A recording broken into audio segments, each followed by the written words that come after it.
is a very, very, very beautiful Saturday afternoon. That is right. And I guess I pretty much gave away my intro because it's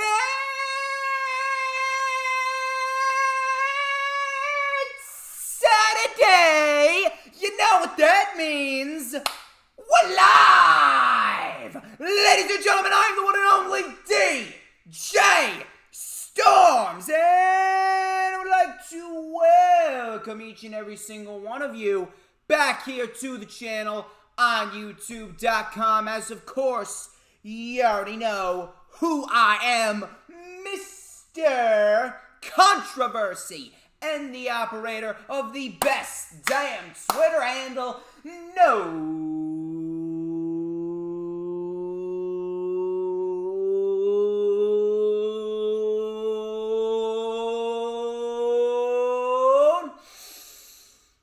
Wait for it. Wait for it.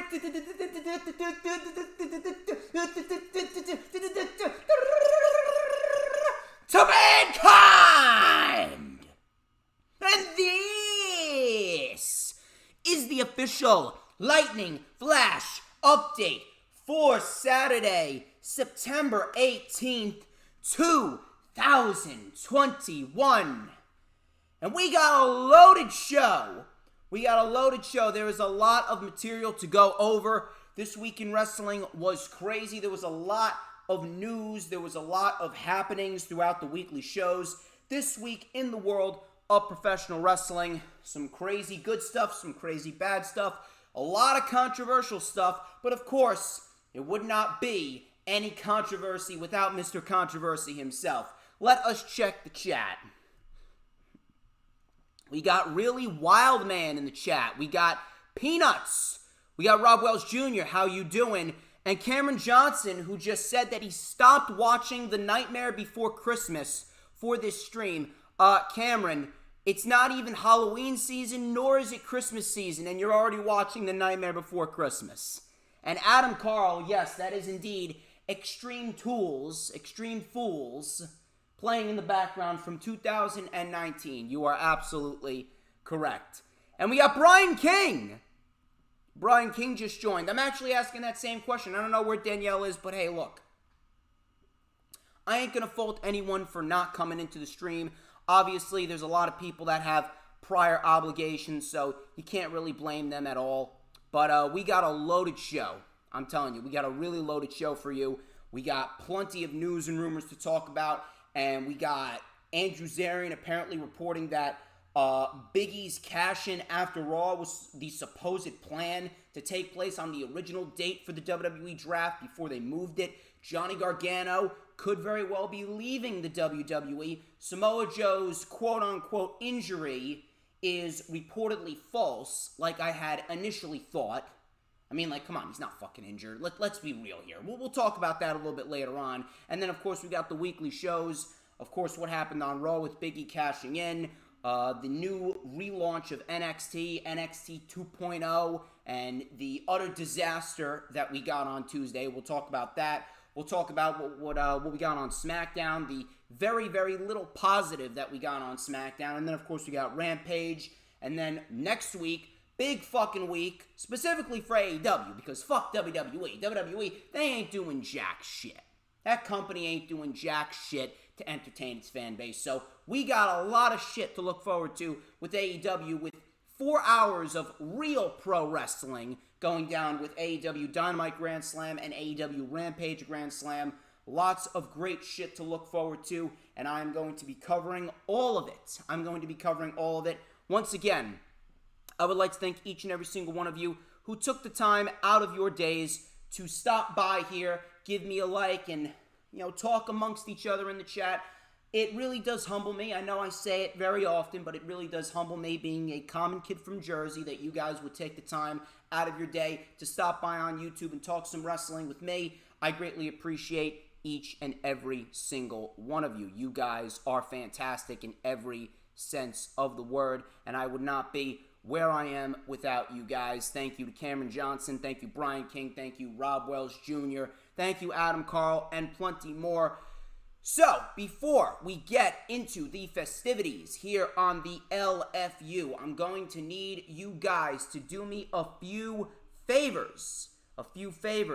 So first things first, I'm going to need y'all to follow me on the social media platforms, specifically Twitter and Instagram. Of course, that is the DJ_Storms on both the Twitter sticks and the Instagram sticks. So please go follow me if you have not already done so. Of course, be sure to add me on Facebook for collaborations and business inquiries. Please send me an email. My email is, of course, StormsTakeOver@gmail.com. Please make sure you like the official DJ Storms business page, and I may just send you an invite to join the official DJ Storms Posse group on Facebook. All of those links are in the description. There is no Dynamite review tonight on the LFU, or today, I should say. It's not tonight at all. It's only like 1:05 p.m. in the afternoon, but there is no Dynamite review today on the LFU, specifically because of the fact that, A, I was indeed at Dynamite in Newark, New Jersey, in the Prudential Center this past Wednesday. It was probably one of the most fun experiences I've ever had as a wrestling fan, being able to be a part of that crowd and feel that energy, being able to sing all these wrestlers' theme songs. I got to witness some great pro wrestling. I was a part of Dark Elevation, which you'll see Monday on YouTube, Dynamite, which was live, and then, of course, Rampage, which aired last night, Friday, at 10 p.m. Eastern Time on TNT. Lots of great wrestling, lots of great moments. I had a fantastic time. So if you guys want to see my live experience from Dynamite, the link is in the description. My vlog video is in the description. It's my AEW Dynamite experience. It's about 22 minutes. If you want to go out of your way to watch it, please go out of your way to watch it. Please leave a like. Please leave a comment. You get to see me scream. You get to see me sing Cult of Personality. You get to see me sing Judas. And Top Rope Squishy, her and I actually met up at the event. She is indeed tiny, and she's an absolute sweetheart. I cannot thank her enough for giving me the opportunity to appear on her channel. I was grateful that she reached out to me, and she wanted me to be on her channel for the AEW Dynamite review that we were going to. I was insanely grateful that she was able to meet up with me. She is amazing in every sense of the word, and she is really going places. So please, if you have not subscribed to her channel, please go subscribe to her channel. And, of course, speaking of Squishy, I was indeed on her channel on Thursday night at 7 p.m. Eastern Time, where we did indeed review our live AEW Dynamite experience. So if you want my thoughts on AEW Dynamite from this past Wednesday, of course, please go check out the AEW Dynamite September 15th, 2021 recap with Top Rope Squishy. That link is also in the description. So if you want to check out my vlog and my appearance on the Top Rope Squishy channel, both of those links are in the description. You can check those out after the stream is over. We are almost 10 minutes into the stream, and people, if you have not liked the stream, I don't know what you're doing. I see 10 likes so far. I see 10 concurrent viewers. We have Matt Moody and Hula Grim. They just joined into the chat. I greatly appreciate them. Peanut said that Brad says hi. Thank you very much, and I hope that Brad watches the show after the stream is over. But we are about 10 minutes into the stream. If you have not already liked the video, please make sure you like the video. We got 10 likes so far. I want to see if we can get at least to 30. If my AEW Dynamite experience vlog, if that's at almost 30 likes, the Lightning Flash update, which I do every single week, that should be at almost 30 likes. So please, people, if you have not already done so, please make sure you smash that like button when you come on into the chat. But in order for us to reach the goals, aside from liking the stream already, you people also need to share the stream out. So if you have social media, I think that Rob Wells Jr. just shared the stream out. Let me go and check. Just to make sure that Rob Wells Jr., he did indeed share the stream out. I am checking right now. Oh, he is correct. Rob Wells Jr. just shared the stream out, so he's already ahead of the game. If you guys haven't already shared the stream out, I don't know what you're doing. So people, If you guys have not yet shared the stream out, please make sure you share the stream out. It is vital. We want to get as many people in here as we possibly can. Share the stream out ASAP. All right? Share it out on all platforms, social media, whether it be Twitter, Instagram, Facebook, Pinterest, Tumblr, TikTok, Snapchat, whatever social media platforms that you use, and we're going to get as many people in here as possible. As many people, I'm talking about your mothers and your fathers and your sons and your daughters and your brothers and your sisters and your aunts and your uncles and your grandmothers, your grandfathers, your 4th, 5th, 6th, 7th, 8th, 9th, 10th cousins, twice, 3 times, 4 times, 5 times removed. I just saw that Hooligram just shared out the stream. You are a motherfucking beast, Hooligram, and I'm liking and retweeting that. Your dogs, your cats, and especially your guinea pigs, man, because I had trouble making the AEW Dynamite Experience vlog on Friday because I had to make it on my phone with iMovie, and the storage on my phone was all clogged up, specifically because of the fact that I got so many fucking articles that specifically state that if guinea pigs are exposed to DJ Storms, they are said to live long, happy, healthy, and fruitful lives. So people, if you got a guinea pig, tell him or her, whatever guinea pig that you have, that DJ Storms is live on YouTube, so that way we can make sure that she or he is around for as long as possible. Of course, be sure to hit that subscribe button if you have not already done so, and hit that notifications bell with a huge coup de grace. That way you will know whenever I pop up on YouTube, because whenever I pop up on YouTube, it is the best time to be on YouTube because it's the only time that you will get to see this glorious sideburn chin strap combination and this beautiful mustache right here. Earl Cole, he is not in the chat, so unfortunately he's going to miss his favorite part of the stream because we about to light it up right here with a little and a dash of and a whole lot of because everybody wants a piece of the Storm's Meister. Everybody. Vince McMahon already lost all his guinea pigs, Hooligram. Who are we fucking kidding? Anyway.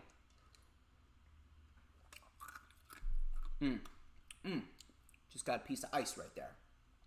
Anyway, let us not waste any more time. We're going to get straight into the festivities here on the Lightning Flash update.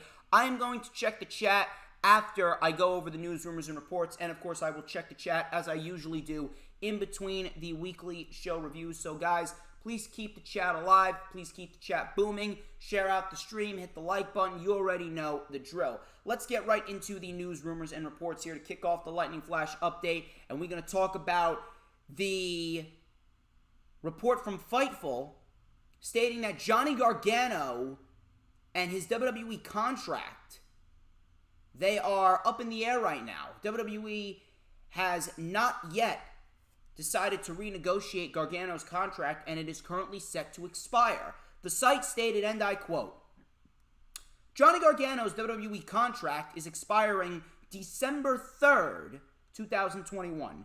WWE sources confirmed the news with Fightful Select. Sources have indicated that Johnny Gargano and WWE have not entered into negotiations to extend his contract, but that WWE expected to in the fall.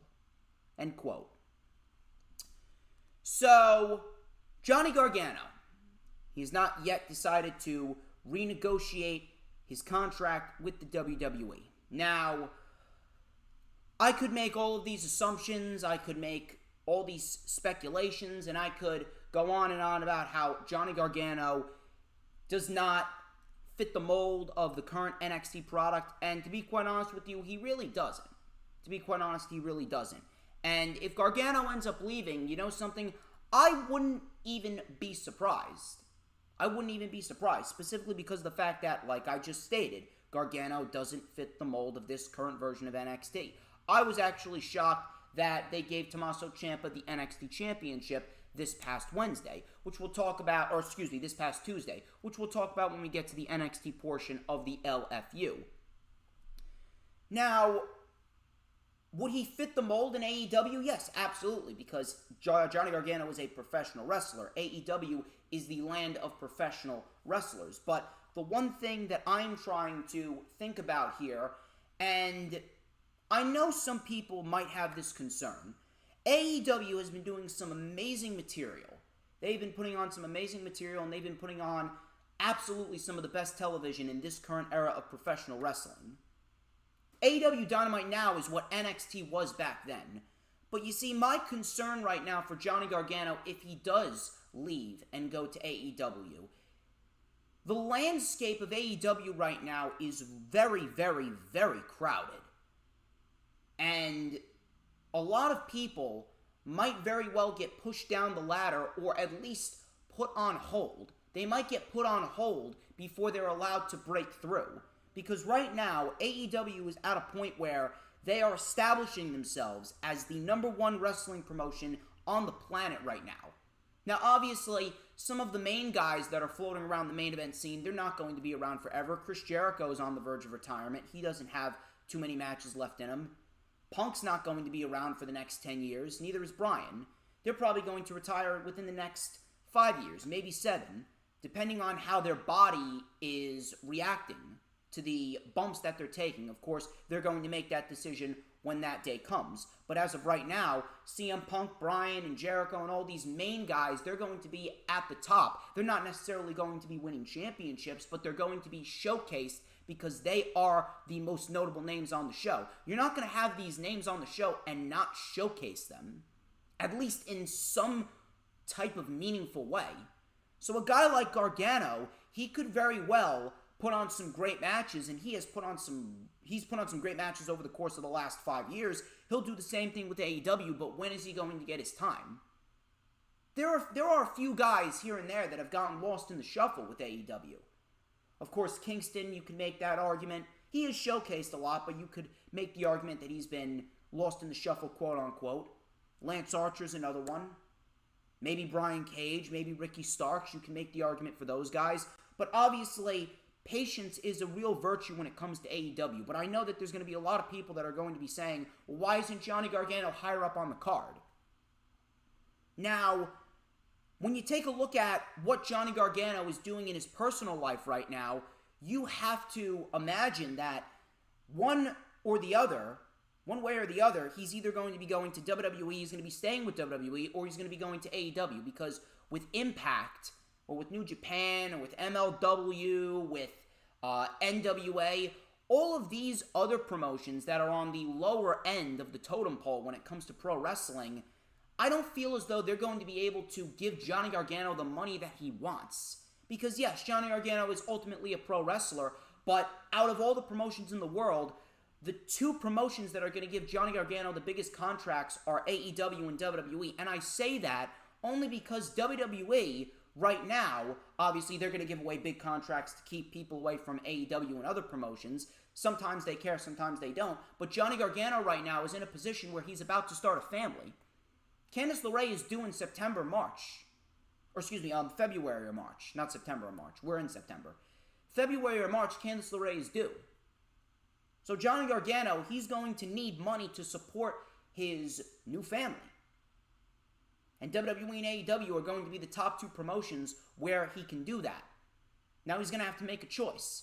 Does he choose WWE and remain comfortable and risk possibly getting buried in this new era of NXT? Or does he go to AEW and just wait out his time while still putting on great matches? I don't know. I definitely don't know. I want you guys to let me know what you think. What do you think is better?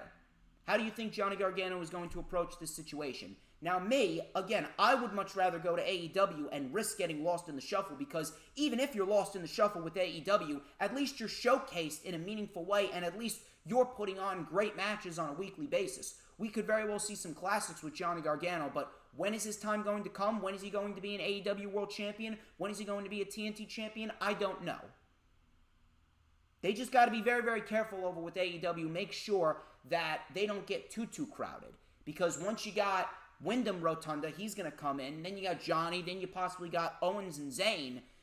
Man, you're looking at probably the most stacked professional wrestling roster in the history of a pro wrestling company, period. Even back then, I don't think the roster back then, back in like the 80s and the 90s, was able to rival the roster that AEW is building right now. Now, for me, again, I would say Johnny Gargano should go to AEW. Gargano should become Johnny Elite, if you will.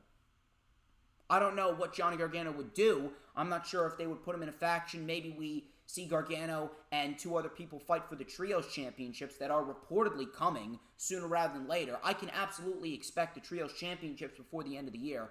But ultimately, I don't know what is to come with Johnny Gargano in AEW. I expect him to put on great matches because that's what Johnny Gargano does. Tony Khan is always going to allow people who want to wrestle, he's going to allow them to wrestle and put on great matches like they only can.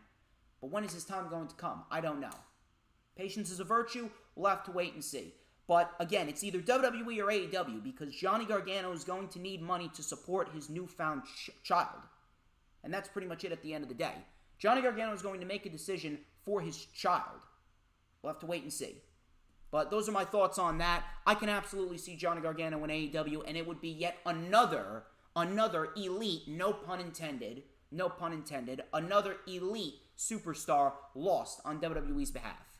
WWE is fucking crumbling, and it's quite sad to see. Andrew Zarian of Mcmahon Podcast, he provided an update on Big E's cash-in from Monday, which we will talk about when we get to the Monday Night Raw section of the LFU. He tweeted out after Raw, and I quote, "This was supposed to happen during the original draft date for Raw, which was reportedly after SummerSlam. Glad to see they stuck with the plan. Hashtag WWE Raw." Now, if this was the original plan after the draft, I would say that's even worse, or that's just as bad as wasting it away. You have a WWE draft, and you're planning on having Big E cash in on the WWE draft night. The draft is all the draw for quote-unquote ratings that you need. Why didn't we get Big E cashing in at SummerSlam on Bobby Lashley to get revenge on the New Day? And we'll talk about that a little later on. But that's the one question that I'm still trying to figure out. Big E should not have cashed in Money in the Bank on a random episode of Monday Night Raw. No matter what episode it was, whether it was fucking Raw Legends Night, whether it was Raw Draft Night, whether it was just Monday Night Raw in Boston, Massachusetts, Big E should have cashed in at either SummerSlam or WrestleMania. We'll talk about that more when we get to the Monday Night Raw section. I got a report on NXT 2.0. PW Insider reported before NXT went live on Tuesday that the atmosphere backstage was described as quote-unquote weird, and that the show script had changed a ton, quote-unquote, of times throughout the course of the day. Ringside News also reported that Vince McMahon was not present backstage for the show on Tuesday, but he indeed oversaw the script with Ed Kodsky. This really doesn't surprise me at all. If we're going to be real here, this does not surprise me at all. This doesn't surprise me at all, specifically because of the fact that, at the end of the day, Vince McMahon has a tendency to be so indecisive that there is just utter chaos backstage. So, of course, it's going to feel weird backstage. You know why? Because Vince McMahon and Bruce Pritchard have infiltrated NXT. They've infiltrated NXT. They've taken over NXT. And the NXT superstars, they are used to a sense of direction. They are not used to chaos. Maybe for the people on Monday Night Raw and SmackDown, this is just a normal day at the office. But the people backstage in NXT, no, this is all new to them. And honest to God, I feel sorry. I legitimately feel sorry for the people backstage on NXT this past Tuesday. And what you saw on Tuesday, you can clearly fucking tell that all of the shit that they had planned for NXT was clearly last minute. You can tell that everything was all over the fucking place. They didn't know what the fuck they were doing. And to be quite honest with you, I expect things to get even worse as time goes on. Matter of fact, I expect NXT, I guarantee you right now, NXT is going to dip below 500,000 viewers. I guarantee it. Because of how bad the show is already becoming. NXT already wasn't the same prior to this change. Now, we have the final nail in the coffin with this new NXT 2.0 bullshit. Now, NXT is completely erased, and we got a new clean slate. People are going to drop off of NXT fandom faster than you could ever expect. I guarantee it. I guarantee it right now. It is not looking good for NXT. And this is going to continue. This is going to continue going on week after week after week after week. And Ringside News says that Vince McMahon could very well get bored with it. That was another report that they came out with this week. Ringside News reported that Vince McMahon could very well get bored with what's going on with NXT. Now, I'm not sure what that means. I'm not sure if he's just going to say, hey, you know what, Hunter? You can have it back again. Probably not. I'm not sure if he's just going to specifically assign Kevin Dunn. I'm not sure. Another fucked up report that I heard was that Triple H's production crew, the majority of them were cut while Triple H was away recovering from a cardiac event. How fucked up is that? Triple H was away recovering from a cardiac event, and he comes back, and the majority of his team is fucking cut. If that does not tell you that Vince McMahon doesn't give a shit about not only Triple H, not only NXT, but the future of his company in general, I don't know what to fucking tell you. And all these people want to downplay these reports. Oh, this isn't true. Oh, that's not true. All you need to do is watch the fucking show and pay attention to what's been going on television over the course of the last few years. It ain't conspiracy theories. It's fucking facts. And you people need to wake the fuck up. Moving on from that, I actually got a report on Tessa Blanchard.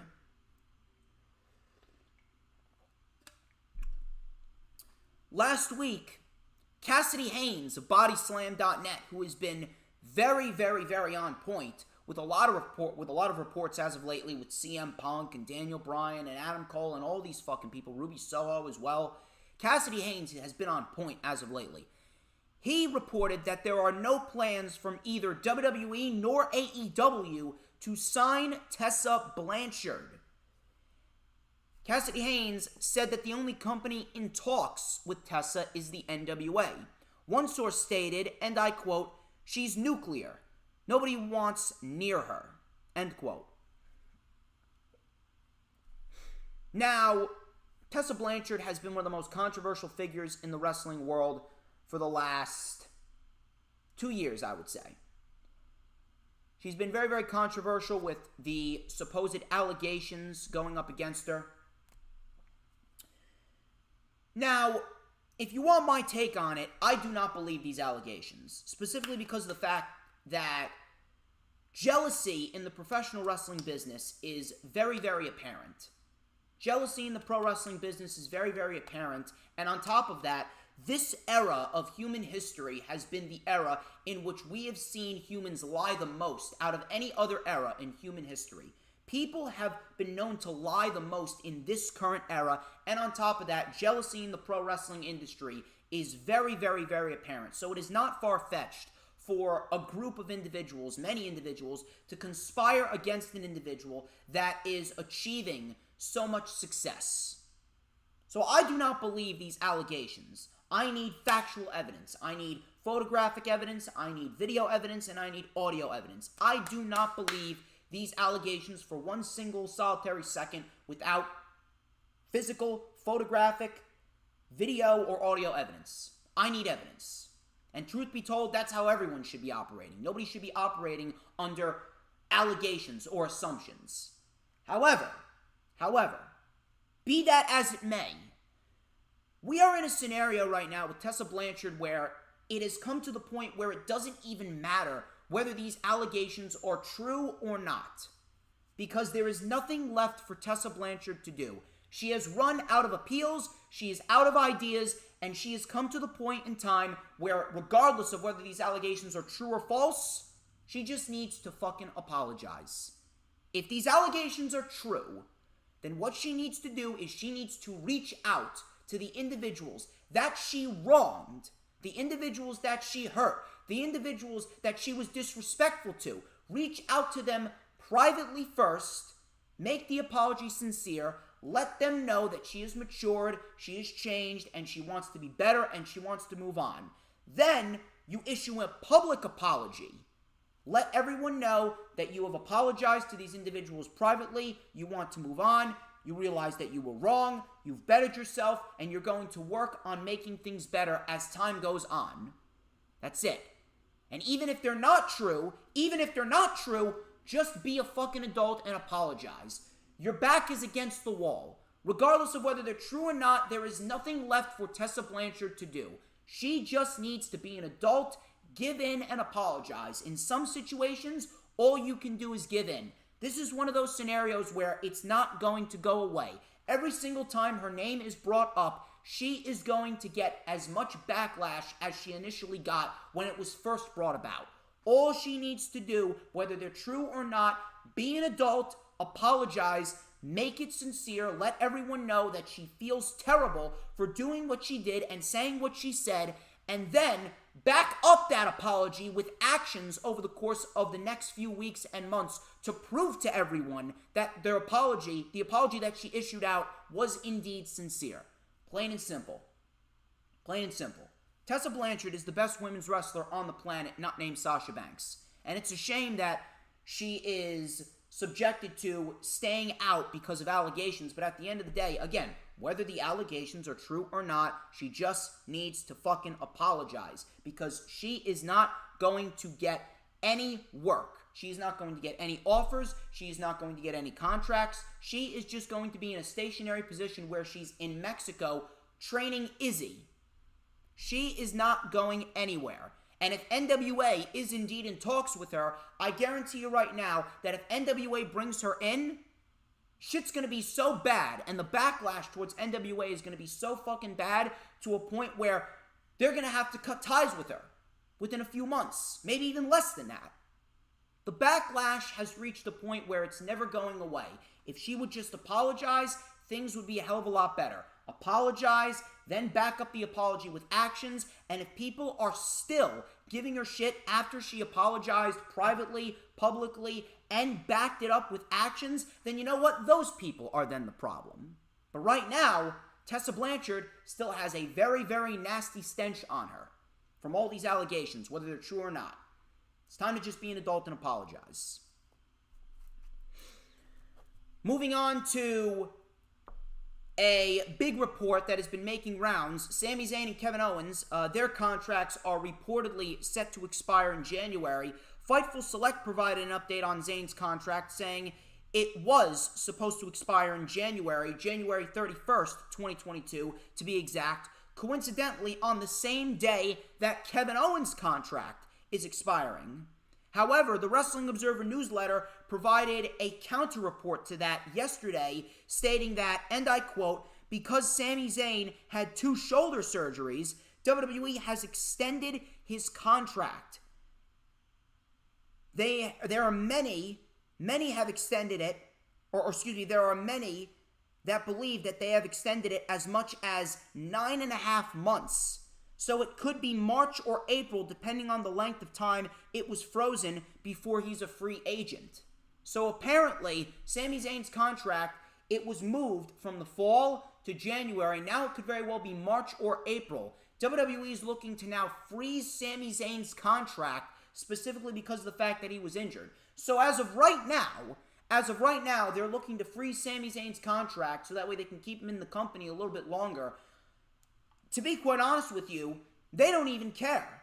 They don't even care whether or not he resigns or not. I guarantee you that WWE is freezing Sami Zayn's contract, and they're trying to keep Sami within the WWE as long as possible to try and kill all value that Sami Zayn has, or what little value that Sami Zayn has left, because Sami Zayn, as of right now, he is damn near valueless.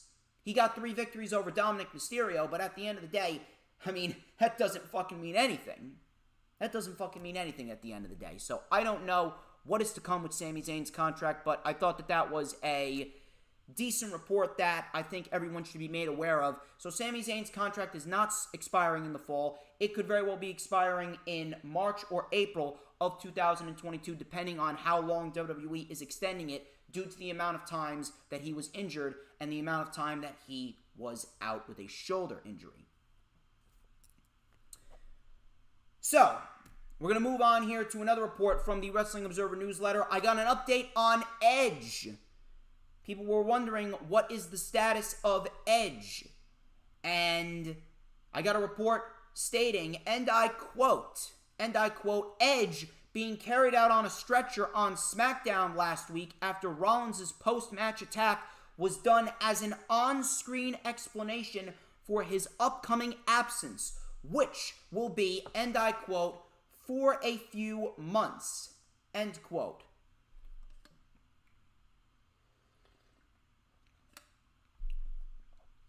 I think that we've all grown accustomed to telling whether or not something on screen is real or scripted with the WWE.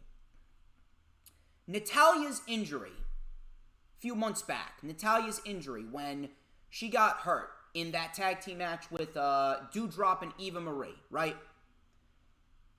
When she got hurt, you could clearly tell that that was a legitimate injury from the way that she was walking and the way that they were playing that off on camera. But you take a look at everything that happened last week on SmackDown with Edge and Rollins, with Edge being carried out on a gurney and them going into commercial and them showcasing Sonya Deville and Adam Pearce as Edge was loaded into the ambulance on the gurney. You could pretty much tell that that was a work. Rollins, yes, he's had instances in the past where he has injured someone for real, but Rollins overall, no matter what you think of him, Rollins is a very professional worker. Rollins is a very professional worker, and he knows that he's going to be put in these high-level pressure situations where he needs to be as professional and he needs to be as safe as possible. And I know Rollins has been busting his ass to try and remain as safe as possible when working with all of these top-tier talent. And that's exactly what he did here with Edge. Edge is not legitimately hurt. Edge is written off of television because of the fact that I do believe that his matches for this year, they're done. Edge has already hit his maximum amount of matches for the year on his contract. I believe there are about like 7 or 8 matches that Edge has on his contract for this specific year. Now, I could be wrong. I could be wrong because of the promo that Rollins cut this past Friday on SmackDown, and we're going to talk about that. We're going to talk about that because Rollins did say that he's not done with Edge. Now, I'm not sure if that means we're going to get another match at Extreme Rules, but if Dave Meltzer's report from the Wrestling Observer newsletter is correct, then this means that Edge will more than likely return early 2022, and we could very well be looking at Edge versus Rollins wrapping up at WrestleMania next year, which I would not mind at all, specifically because of the fact that Rollins and Edge, they're in a position where they don't need to win any championships. Edge is already a made man, and Rollins is at a point in his career where he's done everything. He could retire tomorrow and he would go into the Hall of Fame. He's a Royal Rumble winner, Money in the Bank ladder match winner, a U.S. champion, a tag team champion, an IC champion, WWE and Universal champion. Rollins has had a made career. So at the end of the day, it really doesn't matter if Rollins is in a situation like this because he could take a loss and he'll be just fine. Rollins is in a scenario where he should be placed in top-tier situations, but he shouldn't be winning championships. Maybe in like the next 2-3 years, but as of right now, Rollins doesn't need to hold any championships. So that situation between Rollins and Edge at WrestleMania 38 in Dallas, that would probably be the best route for both of them to go. But Rollins said that he's not done with Edge. I don't know what's going to happen, but if this is true, I can absolutely see them wrapping up the Rollins-Edge feud at WrestleMania next year. Braun Breaker. Yes, I know, it's a terrible fucking name. Everyone was in agreement on that.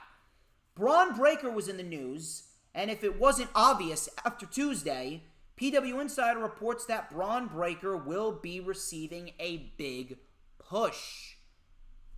I mean, like I said, if it wasn't any more obvious after Tuesday, Braun Breaker shook hands with Tommaso Ciampa. Dave Meltzer also reported that, and I quote, those announcers, NXT, quote unquote, were absolutely told you cannot mention Rick Steiner when talking about Braun Breaker, which is completely ridiculous. It's completely ridiculous. I don't know why WWE feels the need to change the names of individuals with a rich family heritage. Braun Breaker is a terrible fucking name. It does not roll off the tongue well at all. Rex Steiner.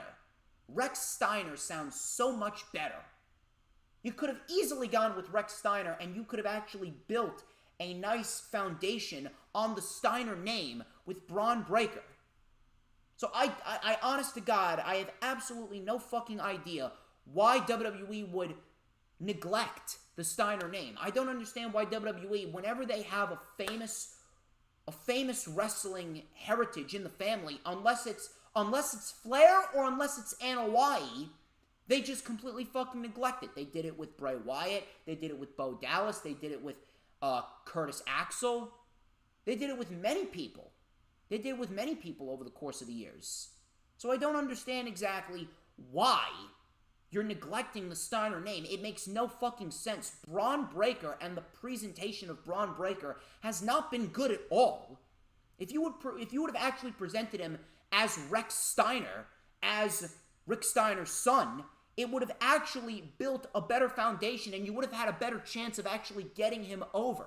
And the fact that you're pushing him to the moon this soon with a name like Braun Breaker and the lack of character development that he has, I'm telling you, it's a recipe for disaster. The entire new format of NXT 2.0, especially with Braun Breaker at the top and the way that they're presenting him already, it is a fucking recipe for disaster.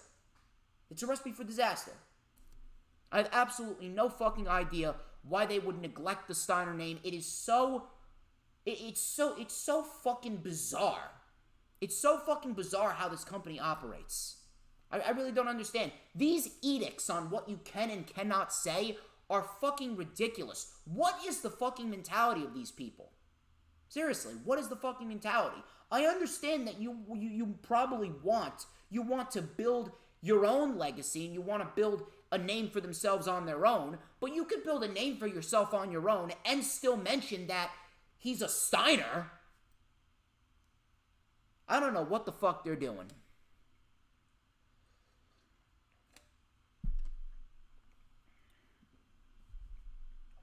Samoa Joe.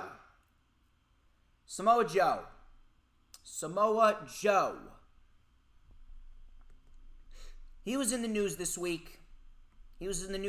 And my oh my, do I have a lot of shit to say about Samoa Joseph. I saw that David Maniscalco just shared out the stream.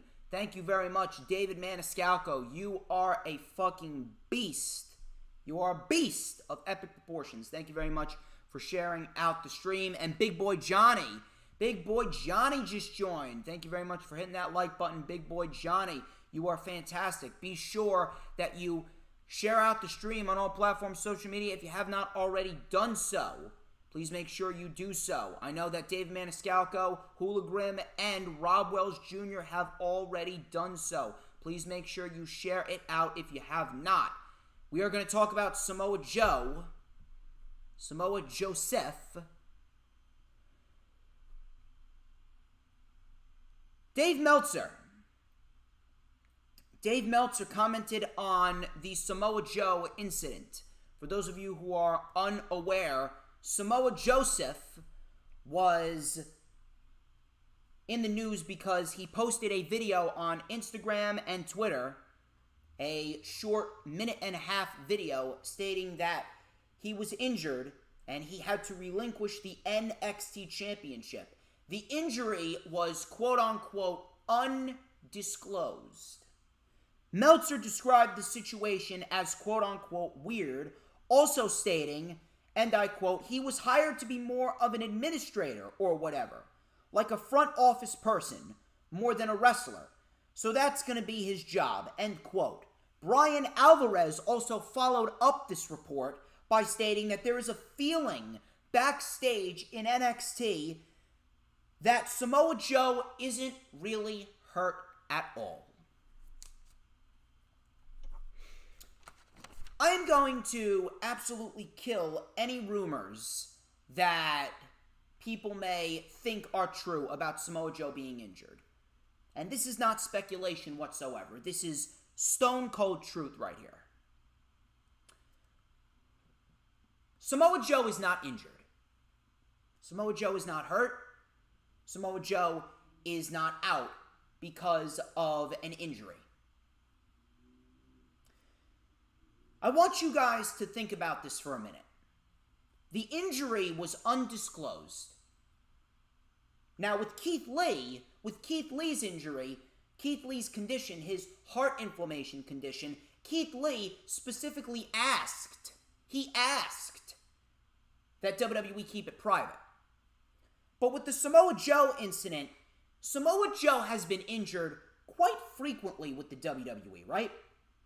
And no matter what injury it may be, a hurt knee, a broken jaw, a concussion, WWE has always been transparent with Samoa Joe's injuries. Always. Whenever Samoa Joe's been injured, WWE has always stated why Samoa Joe is injured. Always. Always. Why all of a sudden this time they're keeping it so quiet? Why all of a sudden this time they're keeping it so close to the chest? Why all of a sudden this time everything is a big secret? And then you got fucking people going, well, you know, Samoa Joe, he could have gotten injured in the Performance Center training. Oh, how can you say that he wasn't injured just because he hasn't wrestled since TakeOver 36? He could have gotten injured in the Performance Center. Like I said, if he was injured in the Performance Center training, they would have disclosed that because they've always been transparent with Samoa Joe's injuries. Never once have any of Samoa Joe's injuries been a secret. Bayley was injured in the Performance Center not that long ago. And what did WWE do? They put out a tweet. They put out a tweet before Samoa Joe put out a tweet. They put out a tweet stating that Bayley was injured in the Performance Center training, and she was going to be out 6 to 9 months. It takes 2 fucking seconds.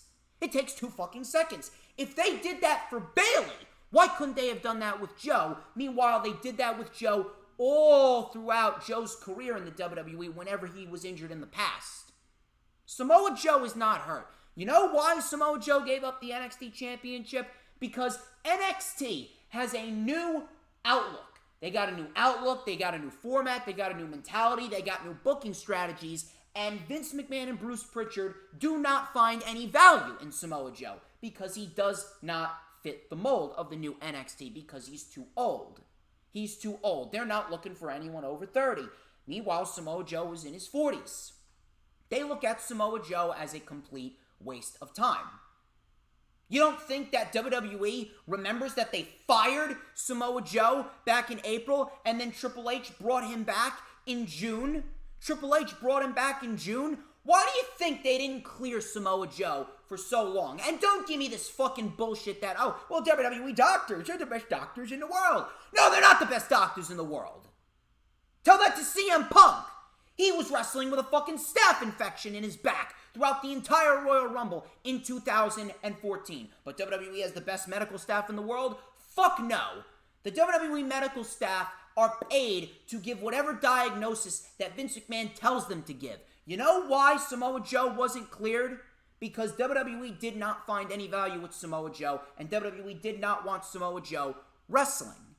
So what did they do? They kept him out of action because of their lack of intelligence to what is in nowadays. They don't find value in people that actually have value. Meanwhile, Jinder Mahal and fucking Goldberg are still on television, but you find no value in Samoa Joe. So they failed to clear him. They didn't clear him specifically because they don't find value in him. Then they fired him after he wanted to be cleared. He asked to be cleared, and they fired him. Triple H brought him back and cleared him within 2 months. He became the NXT champion at NXT TakeOver 36. He was wrestling just fine. If he was injured, we would have heard something immediately after NXT TakeOver 36, but he wasn't. And now all of a sudden, Vince McMahon and Bruce Pritchard now in charge of NXT, and don't fucking tell me that they're not. Now they're in charge of NXT. They see that Samoa Joe's the NXT champion. What do? We're going to have you relinquish the championship. We're not going to clear you. We're not going to clear you because we don't find any value in you. And what did they do?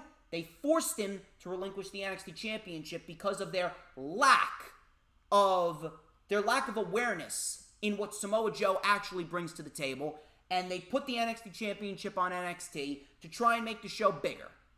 Simple as that. There's absolutely no reason why Samoa Joe should have given up the NXT Championship.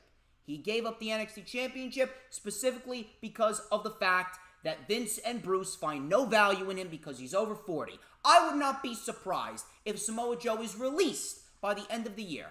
Samoa Joe is not hurt.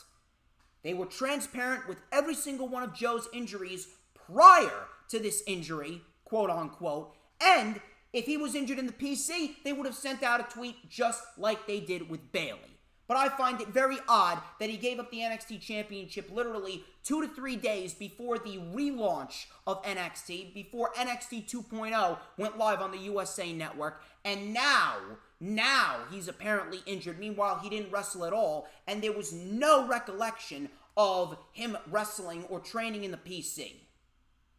You people need to fucking smarten up. Samoa Joe is not hurt. He's not hurt. He was forced to give up the NXT Championship specifically because Bruce and Vince do not find value in Joe. Plain and simple. And I don't want to hear a fucking peep out of anyone.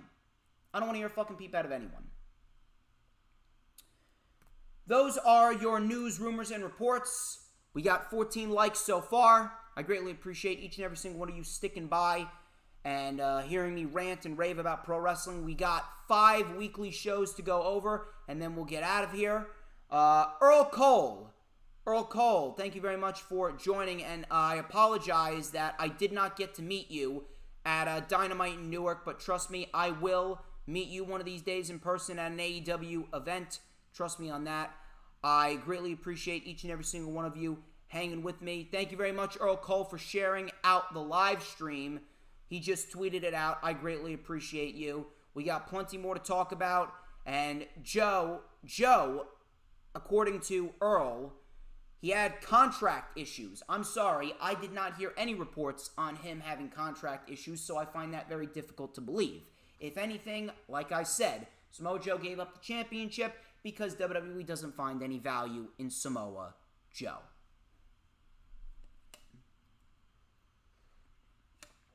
If you guys have not already done so, we're almost an hour into the stream. Please make sure you hit that thumbs up. Hit that thumbs up and continue to share out the stream. Rob Wells Jr. already did it. Hula Grim did it. David Maniscalco did it. Earl Cole did it. If you haven't done it already, share out the stream because we got plenty more to discuss, and we are going to discuss Monday Night Raw, which was fucking terrible. Fucking terrible. And my oh my, do I have a lot of shit to say about what happened in the closing half hour of Monday Night Raw. So strap in. So Raw kicked off with Big E, which, by the way, Big E tweeted out. He tweeted out prior to Monday Night Raw stating that he has every intention of cashing in his Money in the Bank contract. So Big E was going nuts. He didn't even get to speak because RK Bro came out, and then Bobby Lashley and MVP followed. Big E said, I still fully intend on cashing in my Money in the Bank contract tonight. So Riddle goes, please don't cash in on Randy. MVP goes, Riddle, shut your dumb ass up. Man, I want to say shut your dumb ass up to a lot of fucking people. So MVP goes, we were supposed to compete for the Raw Tag Team Championships, but Randy politicked his way into changing the date of the title match. Orton goes, I needed to throw Lashley off of his game, so I went to who I needed to go to, and I asked them for what I wanted, and there was no politicking. They gave it to me because I'm Randy freaking Orton. So Randy Orton obviously got a pop from that, and again, it wasn't a bad promo, but I mean, come on, we've seen this shit time and time again. So MVP said, maybe Big E is scared to cash in on Roman Reigns or Brock Lesnar, but after tonight, you will fear the Almighty. Orton goes, I've proven all it takes is one RKO to bring the Almighty down to his knees. So Lashley says that he's going to pummel Orton and shove Big E's contract so far up his ass that he could taste the fine print. That was a nice line there. Orton was then shoved by Bobby Lashley. Lashley and Big E had a stare down before Orton swooped in and gave Lashley an RKO, and Orton stood tall. Another overly convoluted mess of a segment. I didn't give a shit, and it was yet another hot shot booking decision just for the simple fact of ratings. And we're going to talk about that more when we get to the Big E cash-in against Orton, against Bobby Lashley, because Lashley actually defeated Orton. Charlotte Flair! Fucking Charlotte Flair.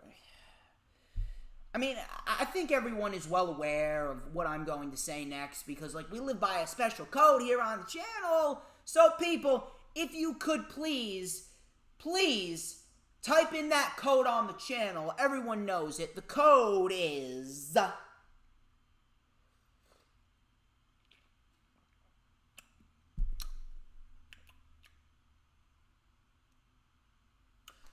Fuck Charlotte Flair. Fuck Charlotte Flair. And all of her supporters.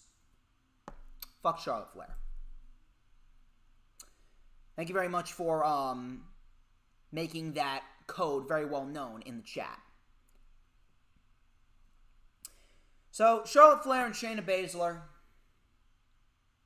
I mean, wasn't a bad match. Wasn't necessarily a bad match, but who gives a shit? Who gives a shit? Charlotte Flair is absolute fucking AIDS in every sense of the word. And Shayna Baszler, I can't remember the last time Shayna Baszler actually won a fucking match. Shayna Baszler has been doing nothing but losing and losing and losing. I would not be surprised if she continues to lose going into the new year. I would not be surprised if Shayna Baszler walks after her contract is over. So Flair with a plancha over the top, taking out Shayna. Coming back from commercial, Baszler with a roundhouse kick for a 2.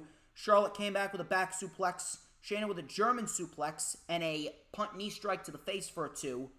Flair with a clothesline. Baszler caught with a back elbow for a 2. Flair with the worst moonsault ever to the floor onto Shayna. Flair was then distracted by Nia. Flair got sent into the steps, coming back from a second commercial. This went through 2 commercial breaks here. Baszler with another German suplex. Flair with a chop block. Nia then got up on the apron and distracted Shayna. Flair with a boot, and she pins Shayna for the 1, 2, 3. That was it. Again, not a bad match, but who gives a shit? It don't matter how good Shayna is. It don't matter if Charlotte's good when she wants to be. It doesn't even matter, because both of these women have been booked like absolute shit. So there's legitimately no reason to invest any of our time in what these 2 women are doing. And then don't even get me started on what happened afterwards. Alexa Bliss came out with a gift. Alexa came out with a gift. Flair was obviously skeptical. So Flair goes, "Big girls don't need dolls." Bliss wanted Charlotte to take the gift. Charlotte said no. But Flair eventually took the gift. The crowd chanted to open the gift. The gift ended up being a Lily doll dressed as Charlotte. Bliss goes, "Her name is Charlie. Everyone deserves a friend, even a self-deluded little bitch like you." Or self-absorbed little bitch, or whatever the fuck she said. She called her a bitch. So Flair then mocked Bliss. She said, "Long live the queen." She threw the doll right at Bliss's face. Bliss then jumped onto Flair like a fucking spider monkey. Flair then tried to regain control, but Bliss, with a code red, took a little bit of time to actually get into position, so that didn't really look too good. Bliss with a code red, and then Bliss held up the Raw Women's title to end that segment. Charlotte Flair and Alexa Bliss are 2 of the worst fucking entities in the women's division right now. Not 2 of the worst. The top 2 worst entities in the women's division right now. And I'm talking about in all of women's wrestling, all throughout the world in terms of women's wrestling, Charlotte and Alexa are the top 2 worst entities. I don't understand how anyone could find enjoyment in this fucking garbage. You have to be an individual that fucking ate paint chips and dust bunnies when you were fucking children. You have to be a mentally retarded individual to enjoy this shit. This was terrible.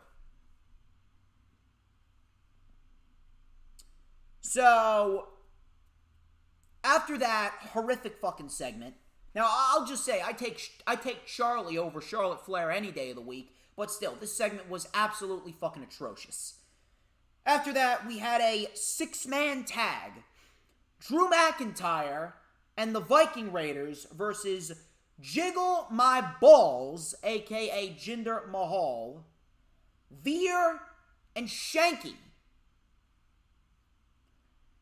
This match went about 3 to 4 minutes. Drew won with a Claymore to Shanky.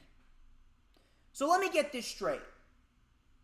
Someone backstage thought that it was a better idea to have Drew reignite his feud with Jinder Mahal rather than giving us a fresh feud and a fresh one-on-one matchup between Damian Priest and Drew McIntyre for the United States Championship at Extreme Rules. Let that sink in.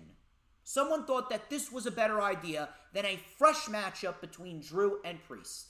And they wonder why the show continues to sink lower and lower into the doldrums of mediocrity. Reggie, he's still running around and dodging people. It's fucking stupid. It's absolutely fucking stupid. It's the same fucking bullshit over and over and over again with Reggie and the 24/7 Championship. How is it that Reggie has been booked better as the fucking 24/7 champion than literally every single champion in WWE minus Roman Reigns? How is it that Reggie is the number 2 champion in all of WWE behind Roman, and everyone else is below him? That is fucking inexcusable. That is inexcusable. Jeff Hardy versus Damian Priest. This was for the United States Championship. It was a fine match. It was okay, but it could have been a lot better. Now, why wasn't this as good as it should have been? I'll tell you why. It's because Jeff Hardy has been booked like a fucking idiot. He was chasing the 24/7 Championship last week, but yet everyone in WWE expects us to be okay that Jeff Hardy is now challenging for the U.S. Championship, and they want us to take Jeff Hardy seriously now because he's challenging Damian Priest for the United States Championship. I'm sorry. You can't fucking do that after you have Jeff Hardy chasing the 24/7, 48/7, 7-Eleven, I-95 European TV Television Championship. It don't work that way, Vince.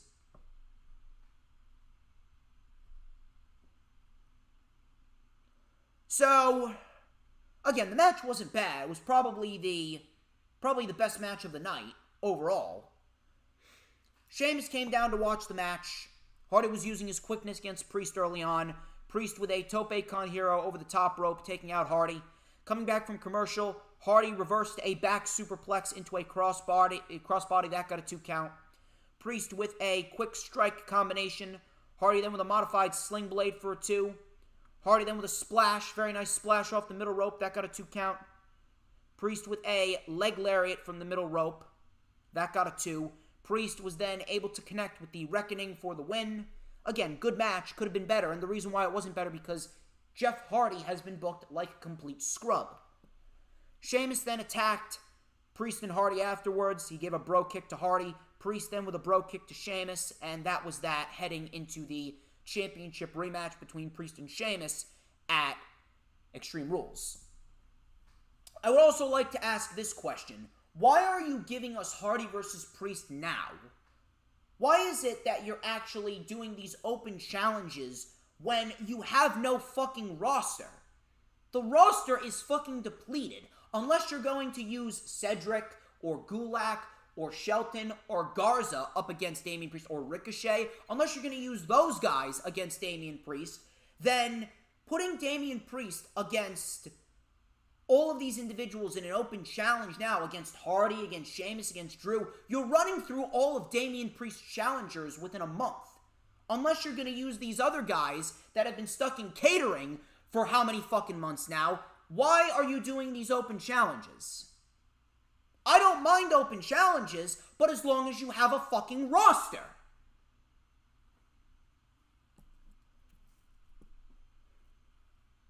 Nikki ASH and Tamina. This was made after Sonya Deville was in the back breaking up a brawl between the two teams of Super Brutality that they're calling themselves and Tamina and Natalya.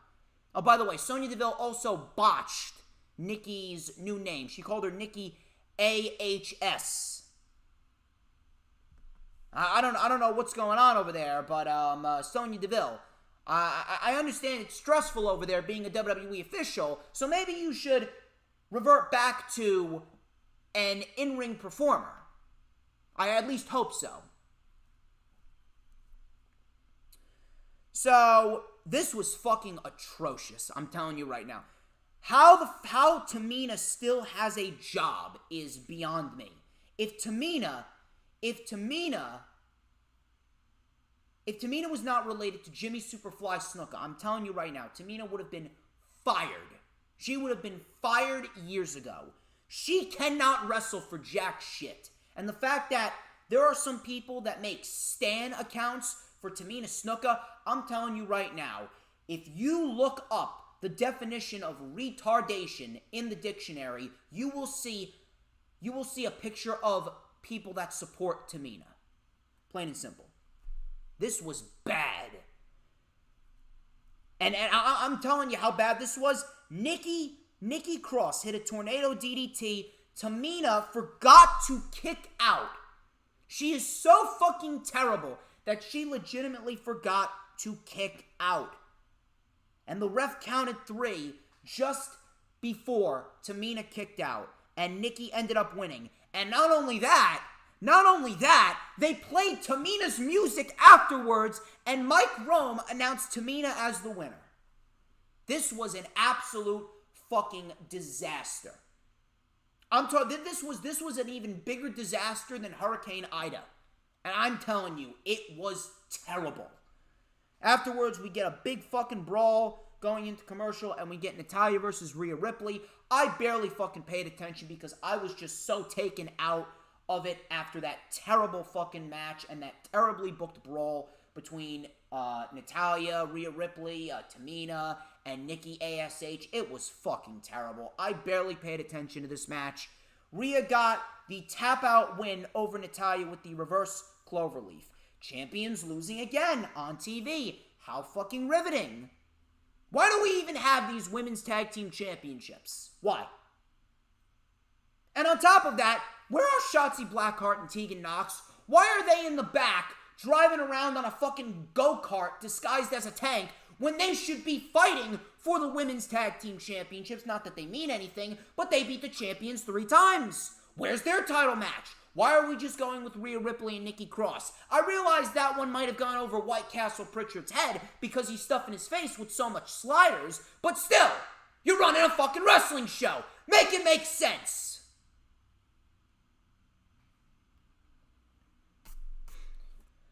New Day,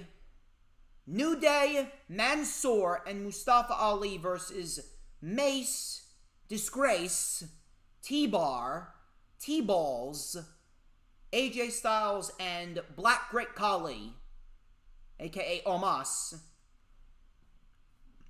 Ali ended up taking the pin after Omos gave him a double choke bomb. When is Ali's contract up? Because he deserves so much better than lying down for the Black Great Khali. It is absolutely fucking disgusting that I gotta watch someone as talented as Mustafa Ali, who could literally out-wrestle everyone on that fucking roster. I literally have to watch him. I have to watch him job out to a 7'4" or 7 foot tall oaf that can't even run the ropes correctly. Omos is fucking trash. He's trash. Doudrop versus Eva Marie. Eva Marie, of course, is fucking terrible. How do you spell loser? Eva Marie. Eva Marie loses here with a crossbody by Doudrop. Crowd did not give a single shit. Crowd did not give a single shit about this match, and the crowd does not give a single shit about Doudrop. With that theme song and the mannerisms that Doudrop is coming out with, I am telling you right now, Doudrop, she is going to be released by the end of the year. I would be shocked. I would be shocked. Shocked if Doudrop is still on the roster by the time WrestleMania rolls around. I would be shocked. The fact that Eva Marie's on the roster is already shocking in its own right.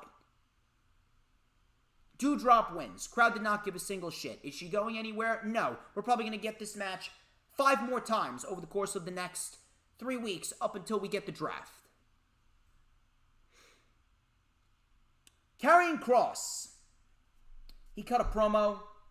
He was talking about his casualty list, his motives. He goes, "What if I don't know the answers to these questions?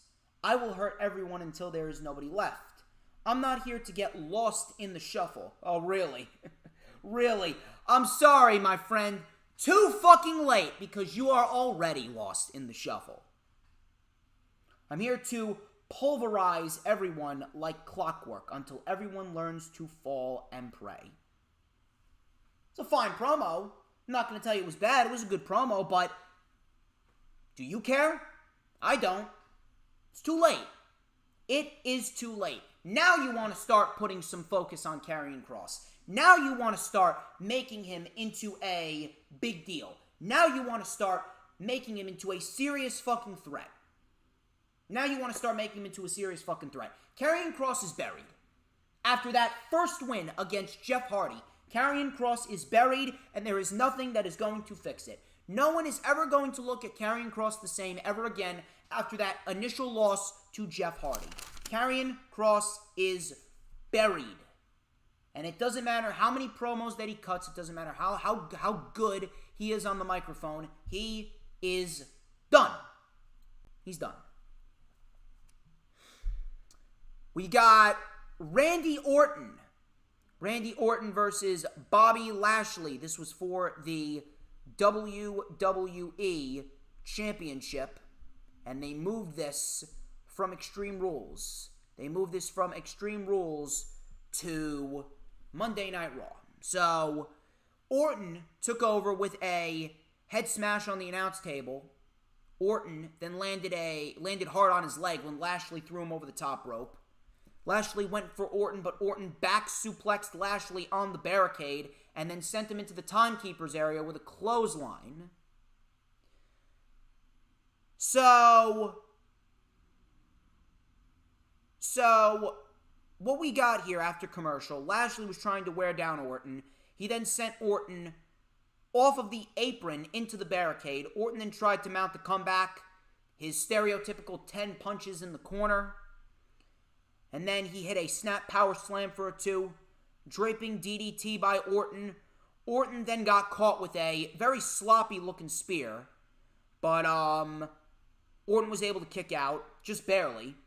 Orton then hit the RKO, but it took him too long to make the cover, and MVP pulled Lashley under the rope. Orton then RKO'd MVP, who, by the way, got injured, actually. He has a broken rib, I believe. Lashley then took advantage, and he hit a second spear on Randy Orton to retain the championship. Good match. Good match. Went about 13 minutes. It was fine for what it was. Not going to sit here and shit on it. It was actually a lot better than I expected. After the match, Lashley then took out Riddle and Orton. He put Orton through the table, but he tweaked his knee. And then all of a sudden, Big E came out. He cashed in his Money in the Bank contract, and we go to commercial. We go to commercial right when he's about to cash in. Coming back from commercial, Big E slapped Bobby Lashley. The bell rang. The cash-in was official. Lashley went right after Big E.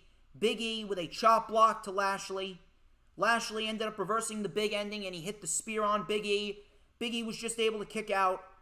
Big E then dropped Bobby Lashley with the big ending, and Big E pins Bobby Lashley 1, 2, 3 to win the WWE Championship. And afterwards, Big E's New Day brethren came out to celebrate his win with him.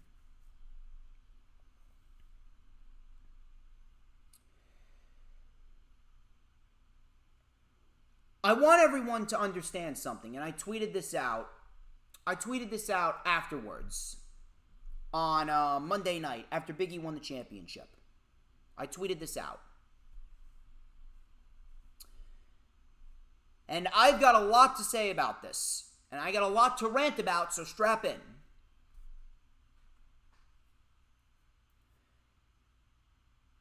Am I happy for Big E? Yes, absolutely.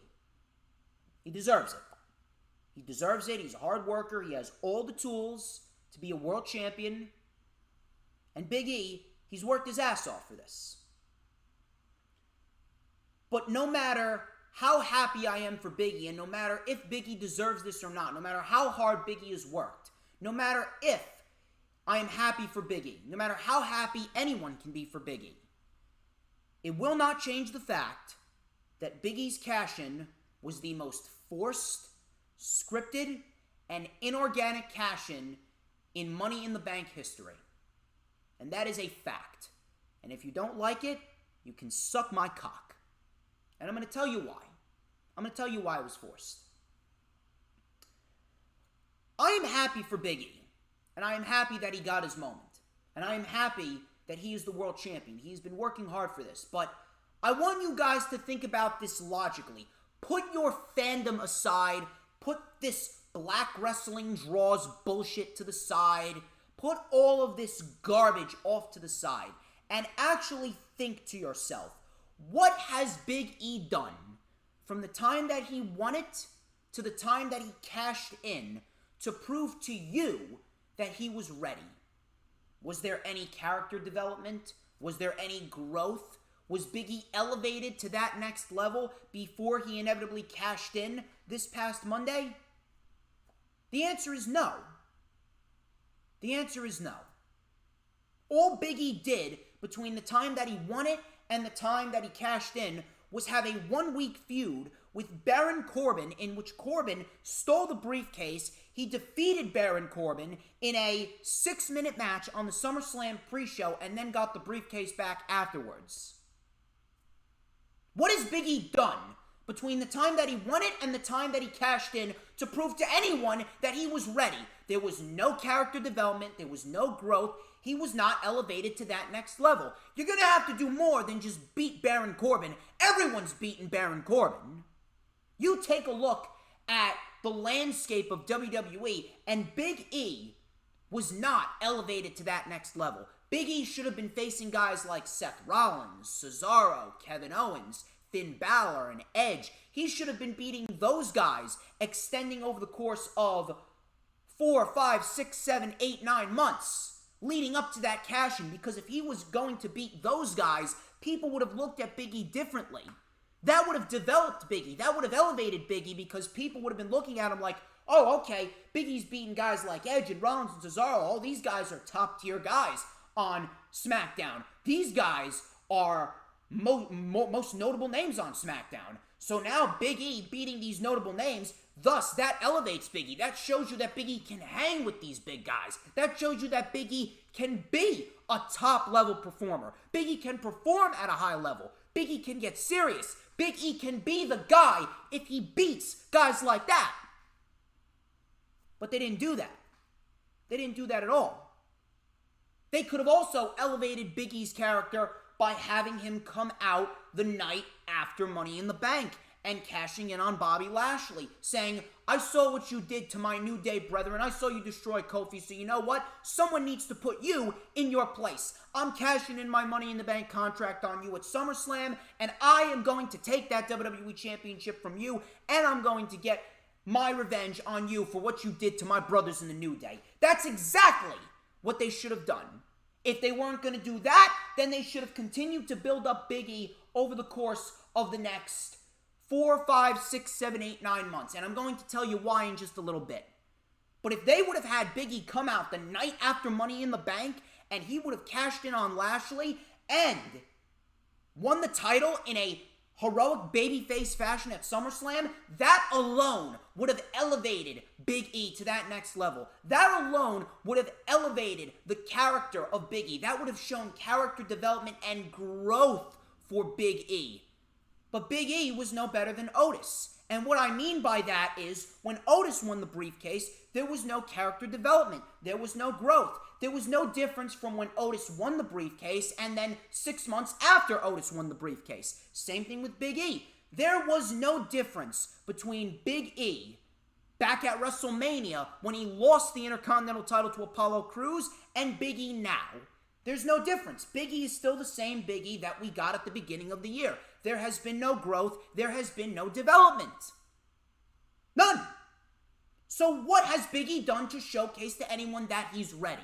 The answer is nothing. Big E was not ready. That's Big E. Now let's talk about Lashley.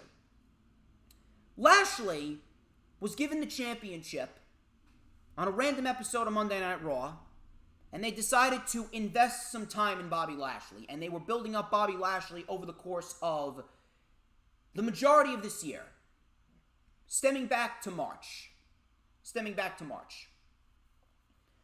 Lashley's championship reign outside of that Hell in a Cell match with Drew McIntyre, Lashley's had a terrible championship title reign. They built him up as a dominant monster, and then they had the Lashley train, quote unquote, make its debut, and that was the cause of Lashley's downfall, and he got pinned by Xavier, he got pinned by Kofi, and then they started to rebuild him back up again. Instead of having Bobby Lashley continue to be dominant and then having Big E cash in on him after Lashley destroyed the New Day, they elected to go with the Goldberg route. They elected to bring back Goldberg and put him in there with Bobby Lashley, having the match end via a referee stoppage because Goldberg hurt his knee. Then Lashley attacked Goldberg and put his son Gage in the Hurt Lock, and then they decided to build towards another match, which would have inevitably took place at Crown Jewel. WrestleVotes even confirmed it, and Big E was left to the wayside. And Big E didn't even mention Lashley. Lashley wasn't even ready. Lashley wasn't even ready to lose the championship. So Big E, he was no better than Otis because there was no character development. And Lashley, he has had a terrible booked championship reign since he won it. So that's Big E and that's Lashley. Now let's talk about the cash-in.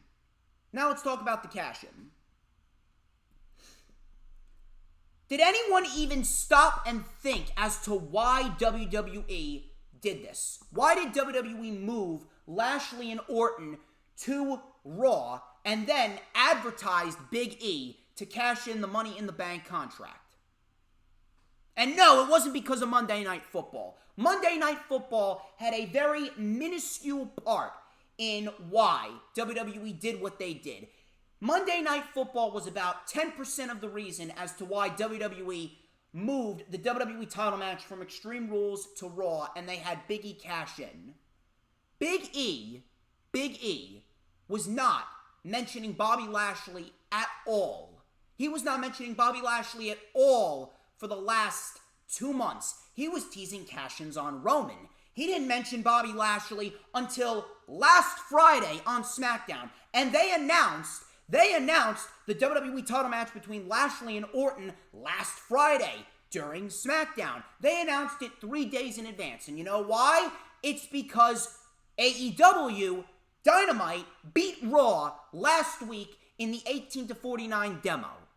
And WWE, in a sense of fucking panic, they hot-shotted the WWE Championship match from Extreme Rules to Raw, and in a desperation attempt for ratings, in a desperation attempt for ratings. They hot-shotted Big E, and they advertised Big E's cash-in over Twitter. And they advertised Big E's cash-in on Raw, all for the simple fact of popping a rating. And guess what? They failed. Look at the ratings. The ratings went down. The ratings were at a 1.8. They went down to a 1.6 this week. And on top of that, AEW Dynamite this week beat Raw in the 18-49 demo again. So you wasted Big E's cash-in. You wasted Big E's cash-in for absolutely fucking nothing. You wasted Big E's cash-in on a random episode of Monday Night Raw in a desperate attempt to pop a rating. You used Big E, and of course there are going to be fucking retards out there that are going to just brush this off, and it's going to go right over their head because, oh my God, it's Big E. I'm so happy for Big E. No one's saying you can't be happy for Big E, but at the same point in time, that is the only positive to come out of this. You take a look at the long-term effect on this. Do you honestly trust WWE to book Big E well as the WWE champion? I guarantee you right now that if they see the rating for Monday Night Raw next week on Raw and Monday Night Raw doesn't beat AEW in the 18-49 demo, I guarantee you right now that Big E's going to lose the championship right back to Bobby Lashley. What many people don't even understand is that this presents an even bigger problem now. Not only did they ruin a moment with Big E, but they ruined several big moments that they could have had going into the future. Bobby Lashley was not ready to drop the championship. Matter of fact, Bobby Lashley should have held that championship going into Survivor Series. He should have beaten Goldberg. He could have put on a great performance against Roman. Then you could have done Lashley versus Lesnar at the Royal Rumble. Lashley would have beaten Lesnar, and then Matt Riddle, after RK Bro broke up, could have won the Royal Rumble, and he could have been the one to take the title off of Lashley at WrestleMania. Lashley already had an heir on Monday Night Raw, and his name is Matt Riddle. Who's going on to beat Roman when Roman inevitably runs through The Rock? Here's something that people didn't think of. Big E could have easily been the heir to Roman Reigns if they built him up correctly.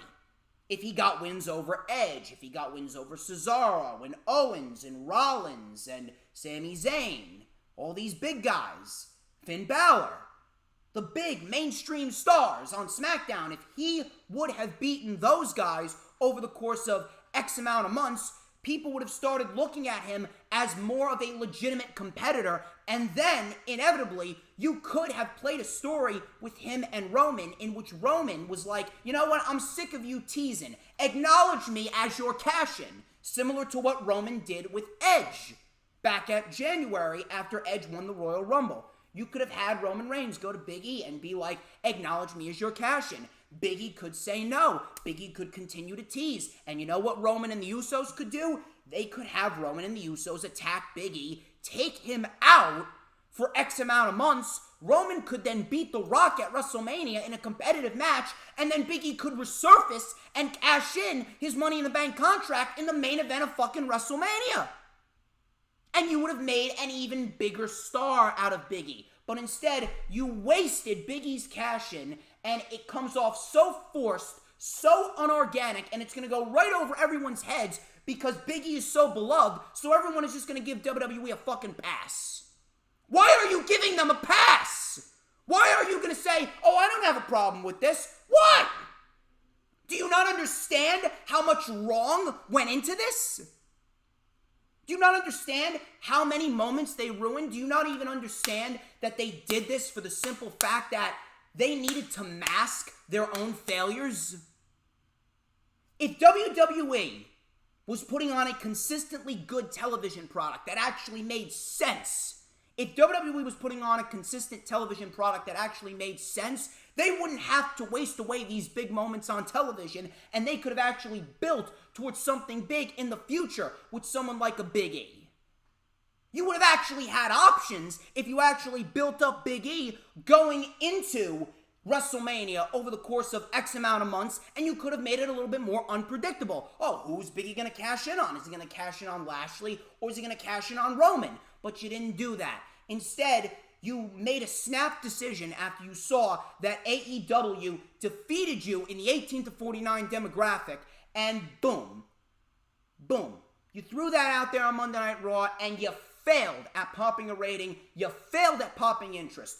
All you need to fucking do is put on consistent television. AEW has had weeks where their shows are kind of on the lackluster side, and they don't have these big shows. They don't have these shows where they waste away these big matches on television. Yet their shows have been able to keep up to date with a 1.1 million or 1.2 million. Meanwhile, they don't waste away big matches on television every week. Why is that? It's because they're putting on consistently good television. Big E's cash-in, whether you want to admit it or not, was forced, scripted, and unorganic, and they absolutely ruined what could have been a star-making moment for Big E. Now he's the WWE champion, and they don't have any plans going into the future for Big E. And on top of that, they're already hot-shotting big matches on Monday Night Raw again, and we'll talk about that when we get to the SmackDown portion of the review. We'll talk about that when we get to the SmackDown portion of the review, but at the end of the day, Big E's championship title win was absolutely inorganic and forced. It was nothing more than an agenda to try and pop a rating in which they failed. And then I gotta have these fucking idiots coming into my mentions. I gotta deal with the fucking resident IWC Sasquatch, Grimm's Toy Show, coming into my mentions saying, oh, this was the worst take of the year. Get out of here.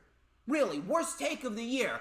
Coming from the guy who said AEW All Out sucked and AEW ruined professional wrestling. Meanwhile, the community was universally praising All Out, saying it was the best pay-per-view since WrestleMania 17. I gotta deal with this hairy bastard that sucks the WWE ballsack and takes the WWE dick 8 inches up his fat ass and shits all over AEW every chance that he gets. You shit on AEW every chance that you get, but yet I saw your sweaty, hairy ass front row at AEW Dynamite this past Wednesday in Newark, New Jersey, wearing a John Cena shirt sticking out like a sore thumb. But AEW's ruining professional wrestling, right? AEW's ruining professional wrestling, but my take is a bad take, yet you're the one saying that AEW All Out ruined pro wrestling. Let me tell you something. Grimm's Toy Show, he was the first of his kind. It doesn't matter whether he was good or bad, and he's not good at all. He was the first of his kind, and he quote-unquote opened the door for other wrestling YouTubers. He is fucking lucky. He's fucking lucky that he found YouTube and pro wrestling. He's lucky that he found that, because he wasn't good at anything else.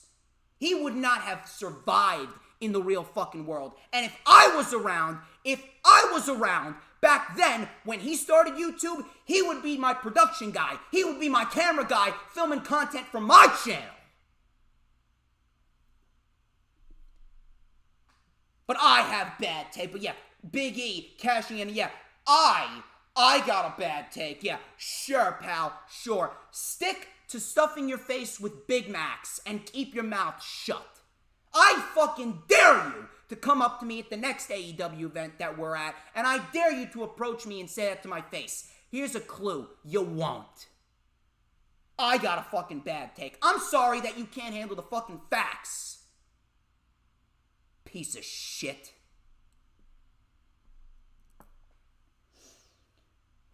I needed to let that out.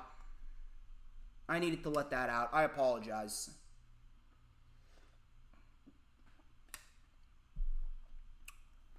I needed to let that out. I can't fucking stand that fat bastard. I really can't. That was your Monday Night Raw review.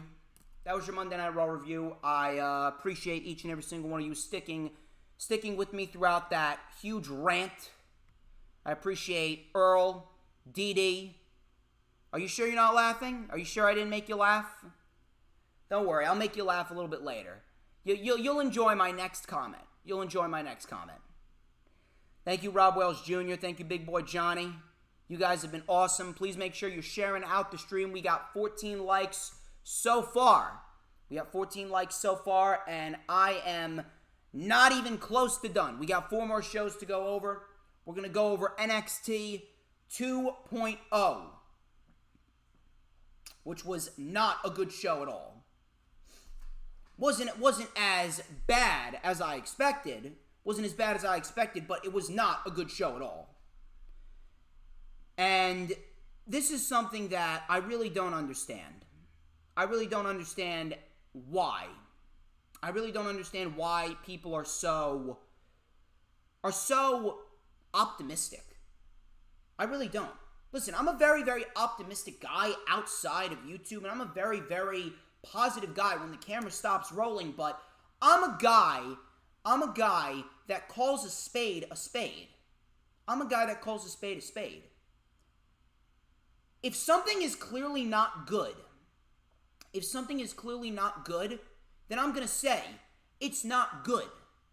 And NXT, while the set looks great, the setup looks great, and while we did get a decent fatal four-way with a new NXT champion in Tommaso Ciampa, and I'm certainly okay with that, while we did get a decent fatal four-way and Ciampa won, and we did get a nice setup, the overall show, I'm sorry, it wasn't good. I'm sorry. It was not good at all. I didn't know whether I was watching NXT or I was watching Nickelodeon, and I was getting ready, and I know it sounds stereotypical, but I'm telling you, I thought I was watching the fucking Kids' Choice Awards. All I was waiting for is SpongeBob SquarePants to come strolling out on the stage going, I'm ready, I'm ready, I'm ready. Go SpongeBob, go SpongeBob, go SpongeBob, go Self. That's all I was waiting for. That's all I was waiting for. And then people want to say, oh, just give it a chance. It's very vibrant. It's energetic. It'll work out. It's entertaining. It's all about sports entertainment. No. What we got on Tuesday was not fun. It was not entertaining. What I just did moments ago, mocking SpongeBob SquarePants, go SpongeBob, go Self. That was fun. That was funny.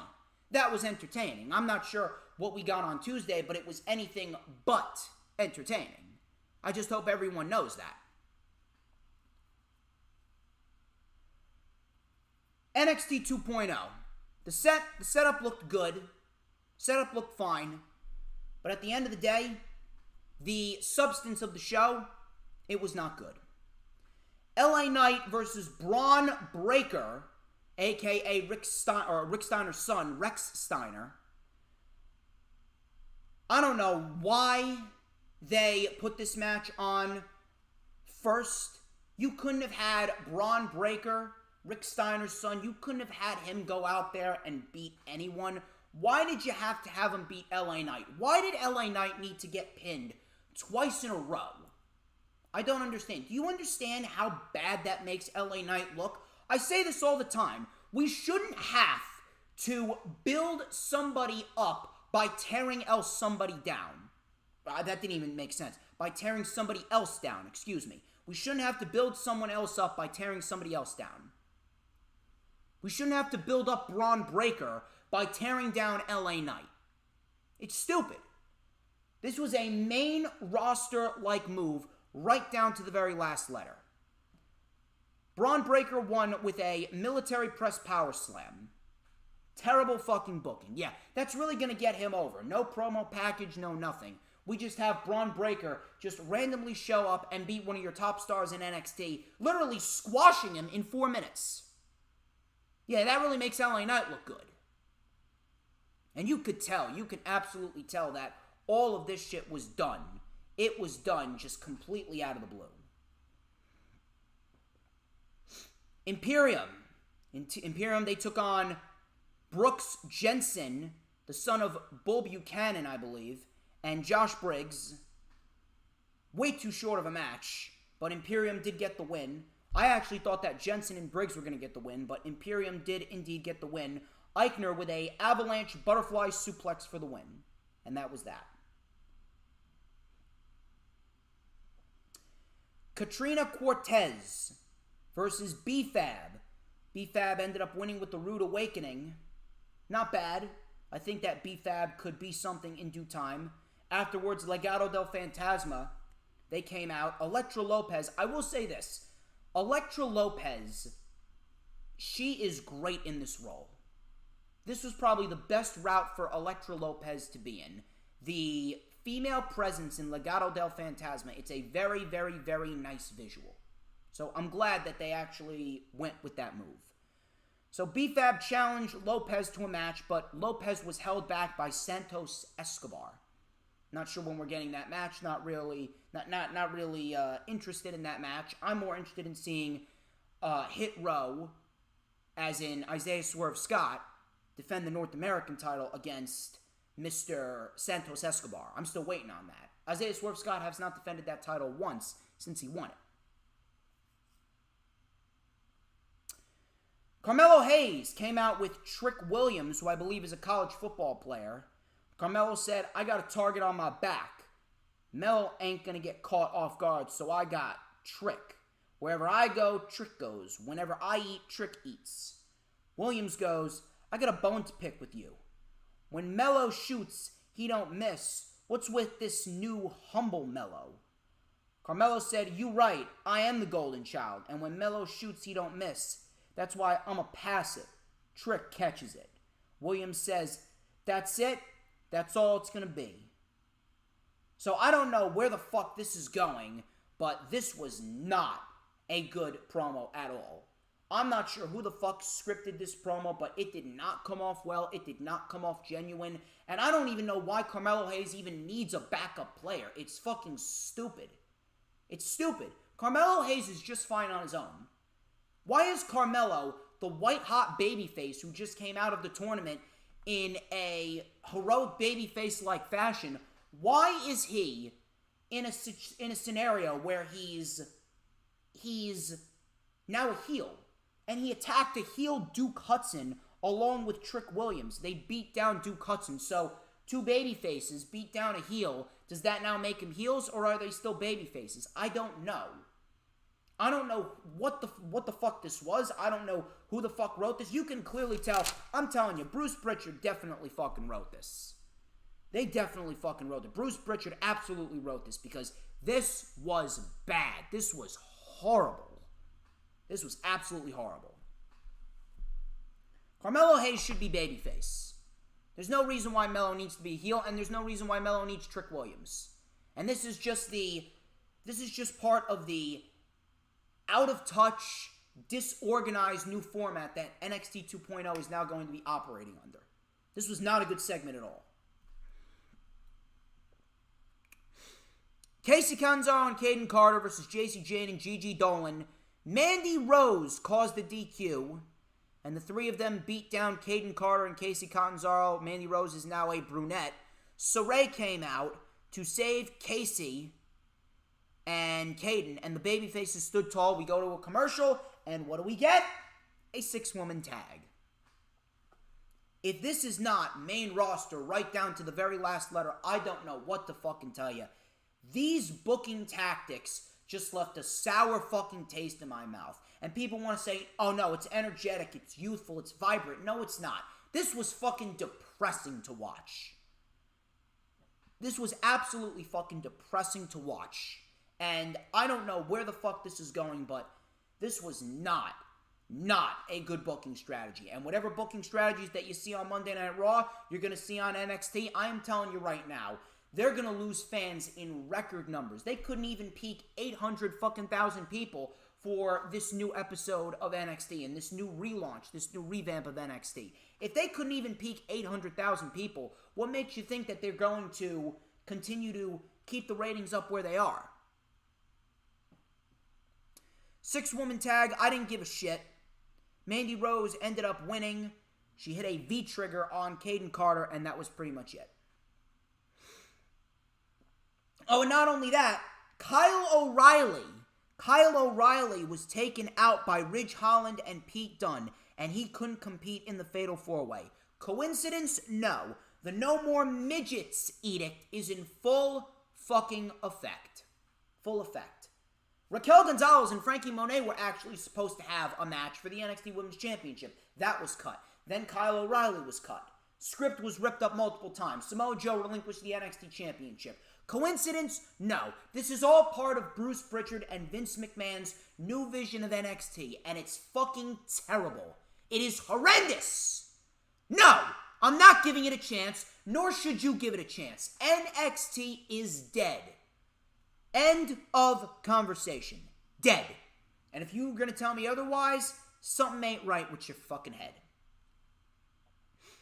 Drake Maverick took on Ridge Holland. Northern Grit for the win. Who gives a shit? Tony D'Angelo. Coming soon. He is an Italian New York mobster from Chicago coming to NXT.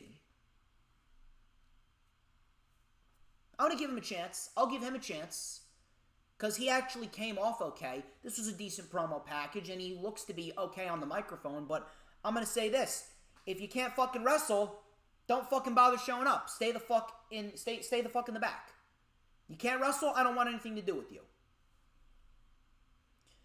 The Creed brothers, Julius and Brutus Creed, they defeated a couple of jobbers. Typical squash match from the Creed brothers. Creed brothers win. They absolutely suck, and they are not going anywhere. They are not good. And this new generation of big, meaty men in NXT, this isn't the 1990s anymore, and it's not fucking fun to watch, and it's not fucking fun to look at. It's terrible! Why are the Creed brothers on television?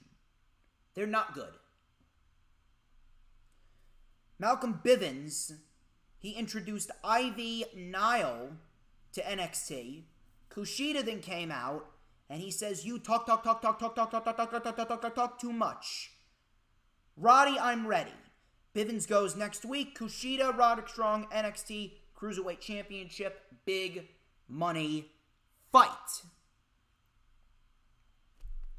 Now, I'm not sure what's going down next week, but I'm telling you right now, I don't see the NXT Cruiserweight Championship lasting too long on NXT. If this No More Midgets edict is really going to go into full effect, I can absolutely see the NXT Cruiserweight Championship being just completely eradicated from NXT. I'm not sure. I can't see it. I can't see it staying. We got Pete Dunne, LA Knight, Tommaso Ciampa, and Cal Bloom, a.k.a.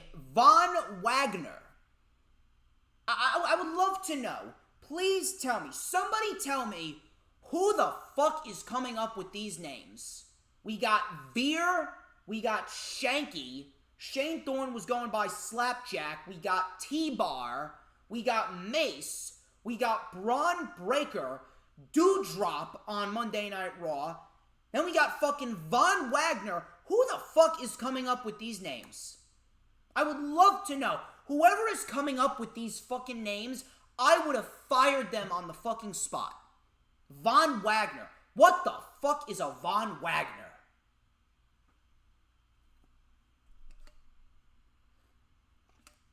So Von Wagner, who is a Vince McMahon guy if I've ever seen one, he replaced Kyle O'Reilly. I'd be shocked if Kyle O'Reilly is still with the company by the end of the year. He'll be joining Bobby Fish in MLW soon. This was for the NXT Championship. It's a decent match. Probably the only thing worth investing your time in on the show. Von Wagner was getting booed by the crowd, rightfully so. You're not going to push a guy like Von Wagner, who's had absolutely no build, no promo package, no nothing. You're not going to push a guy like Von Wagner to the NXT Championship and expect him not to get booed. Let's be real here. So coming back from commercial, Ciampa was running back and forth with clotheslines to Dunne and Knight. Wagner got taken out by Dunne. Ciampa with Willow's Bell onto LA Knight. Dunne saved it. Ciampa with a corkscrew plancha taking out the field.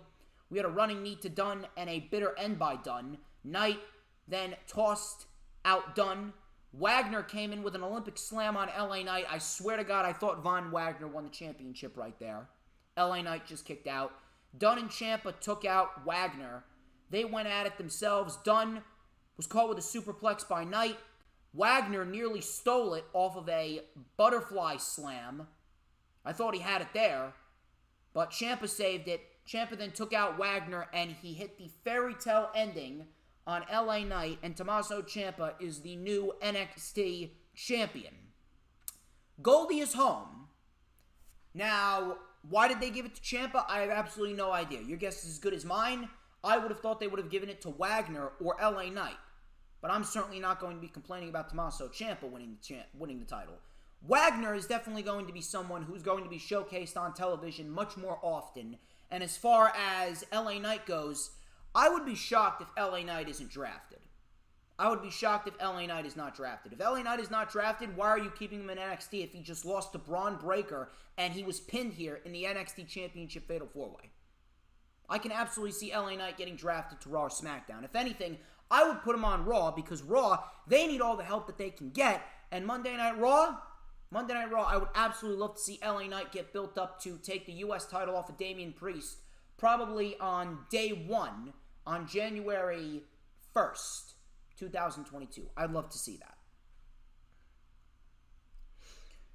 We had the wedding of Dexter Lumis and Indy Hartwell. So I want you guys to let this process in your heads. We have the NXT Championship on the line here on NXT 2.0, yet the fucking wedding between Dexter Lumis and Indy Hartwell is closing the show. Again, if that does not tell you that this is Bruce and Vince's NXT, I don't know what to fucking tell you. I don't know what to tell you. So Odyssey Jones, Austin Theory, Cameron Grimes, and Johnny Gargano, they were all dressed like Dexter Lumis with the skin-tight sweater and the gloves like Dexter Lumis wears. Johnny brought Indy down to the ring. Ikeman Jiro had the rings. Austin went, "That's my guy." So everyone raised their hands when the priest asked if there was anyone who objected to these two being joined in holy matrimony. Dexter Lumis then opened his jacket. He opened his blazer, and it revealed an axe. And then everyone put their hands down. That was actually kind of funny. So Indy was going into her vows, and then she actually went into some very revealing material about how Dexter snuck into her room. Wink, wink. Johnny Gargano and Candice LeRae looked at Lumis and Indy in horror. He was looking at him with this what the fuck look. Lumis was then asked to recite his vows. He gave a thumbs up. So the priest was asking, like, what, no vows after she just poured her heart out for you? Lumis then locked the priest in the silence. The crowd was chanting for Damian Priest. And then all of a sudden, Regal was chosen by Gargano to finish the ceremony. But then Beth Phoenix jumped in, and she goes, "I was recently ordained last night, online." So she goes, "Let's cut to the chase." So then all of a sudden, Andre Chase stood up, and he was about to go into a long speech about himself. But Odyssey Jones put him in like a Vulcan squeeze and just put him to sleep on his seat. So the crowd was chanting Odyssey. He actually got a big pop. That was good for him. Indy said, "I do." Lumis then covered Beth's mic, and Lumis spoke for the very first time. He goes, "I do." And the crowd went insane. Crowd popped big time. Beth Phoenix then pronounced them husband and wife, and that was it. That was it. This wasn't as bad as I expected. I expected this to go a lot fucking worse.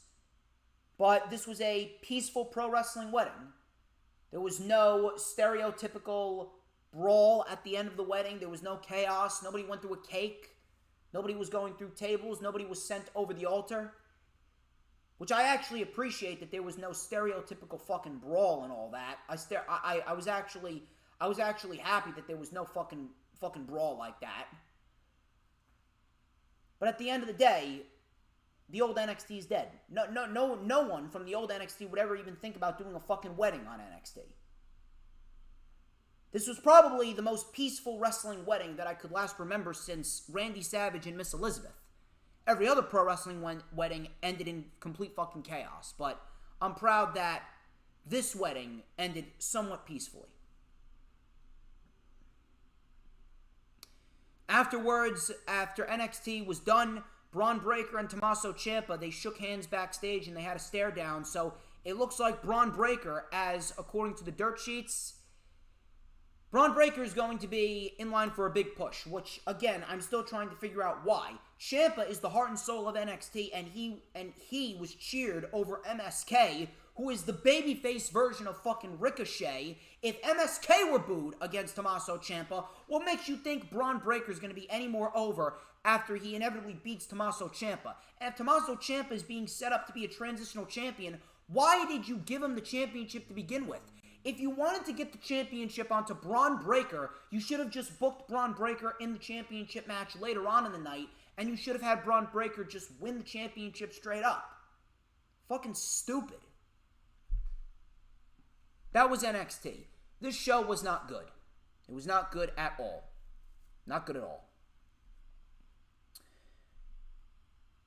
We are 2 hours into the stream. We got 3 more shows to go over, and then we're going to get on out of here. I know some of you want to go and relax. It's a Saturday.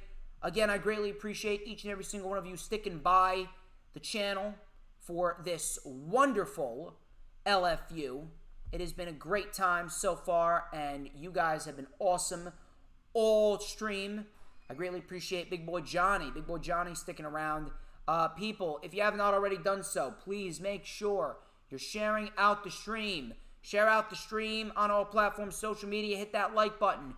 Keep up the likes. Keep up the conversation in the chat. And, of course, do not forget to hit the subscribe button and hit the notifications bell. Like I said in the beginning, there is no AEW Dynamite review for 2 reasons. Number 1, I posted my live AEW Dynamite experience in the link, as a link in the description of this very video. So please make sure you go and check that out if you have not already done so. I was there live in attendance in the Prudential Center in Newark. And on top of that, please make sure you go out of your way to check out the AEW Dynamite recap on the Top Rope Squishy channel. That link is also in the description. Me and Top Rope Squishy went over our live experience at AEW Dynamite. That is why I'm not going over it today. So check that out if you missed it. We're going to jump right into NXT UK. NXT UK, which was a solid show. Much better than last week, I will say that. Noam Dar and Kenny Williams. This was a NXT UK Heritage Cup #1 Contenders Tournament semifinals. And I expected a lot better from these two, but there was just way too many shenanigans with this match. Not very good. It was not very good at all. Too many shenanigans between the two heels. And I was actually a little disappointed because I would have expected a lot better from these two, because these two are actually very good professional wrestlers. So I would actually like to see them just go out there and wrestle. But this match, not very good at all. So, Dar and Williams, they toyed with each other in the early goings of this matchup. And there was no falls scored in the first round. Then we had the second round starting. Williams ended up faking an injury to his knee, and he rolled up Dar with a handful of tights in the second round to score the first fall. Then after that, in the third round, Dar kept the aggression on Williams, and he locked in a knee bar, but Williams was just saved by the bell. Going into the fourth round, Williams tried to remove the turnbuckle. He tried to remove the turnbuckle, and he was caught by the ref. Noam Dar then pulled an Eddie Guerrero and took the steel water bottle. He threw it at Kenny Williams, and then he acted like Kenny Williams hit it with him. The referee turned around, and he was scolding Williams. Dar then with a knee bar again, and Dar scored the second fall by making Williams tap out. Williams then hit a rebound lariat in the fifth round. Dar was able to kick out. Williams was then sent to the floor. All of a sudden, Shaw Samuels came out from underneath the ring, out of the referee's line of sight, and held Kenny Williams' leg, Dar with a kick right to the chest, and then he hit the Nova Roller right to the head, and Noam Dar ended up getting the win. Rather shocking. I thought Kenny Williams was going to do it. But no, they gave it to Noam Dar. Now, I'm not sure if Noam Dar is going to end up getting the championship. I mean, I think Noam Dar is a very good pro wrestler, but I'm not sure how much value he really has to NXT UK, but I'm happy that he's getting the opportunity. But if it's not Kenny Williams, I can absolutely see Tlman winning it. Because Tlman's been great. I would not be shocked if Tlman wins it. At all. So Sid Scala was in the ring, and he says that we have seen a monumental shift in our brand's history. It is my pleasure to introduce the new NXT United Kingdom champion, Ilya Dragunov. So Dragunov, he came up on the screen and he says, I'm happy and I'm honored. I've seen the path that I've been on, or you've seen the path that I've been on, a path full of struggle and pain, and I stand to be absolutely invincible. And I'm looking forward to coming back to the BT Sports Studios. But I have a question. Who will be the person trying to take this away from me? All of a sudden, Nathan Fraser comes out, which I'm kind of shocked at because he recently just lost in the first round of the NXT UK Heritage Cup Championship #1 Contenders Tournament.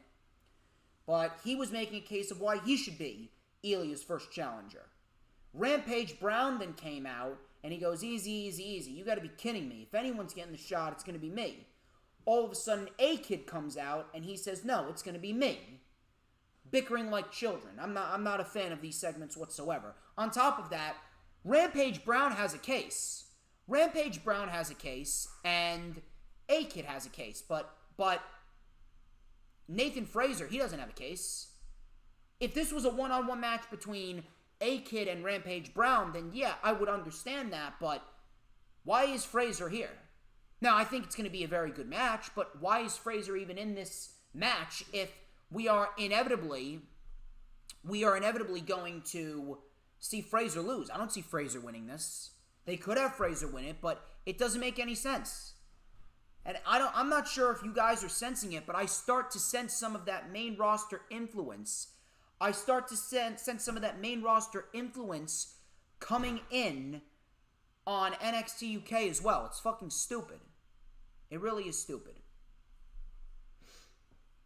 So, we inevitably get this triple threat match, and we are getting this next week, and Ilya Dragunov says, hey, sounds like a great idea to me. So, afterwards, we get a big brawl in which Rampage Brown actually laid out A-Kid and Fraser. I actually don't see Rampage Brown winning this. I actually see Rampage Brown as the challenger after Ilya's first match. I actually see A-Kid winning this.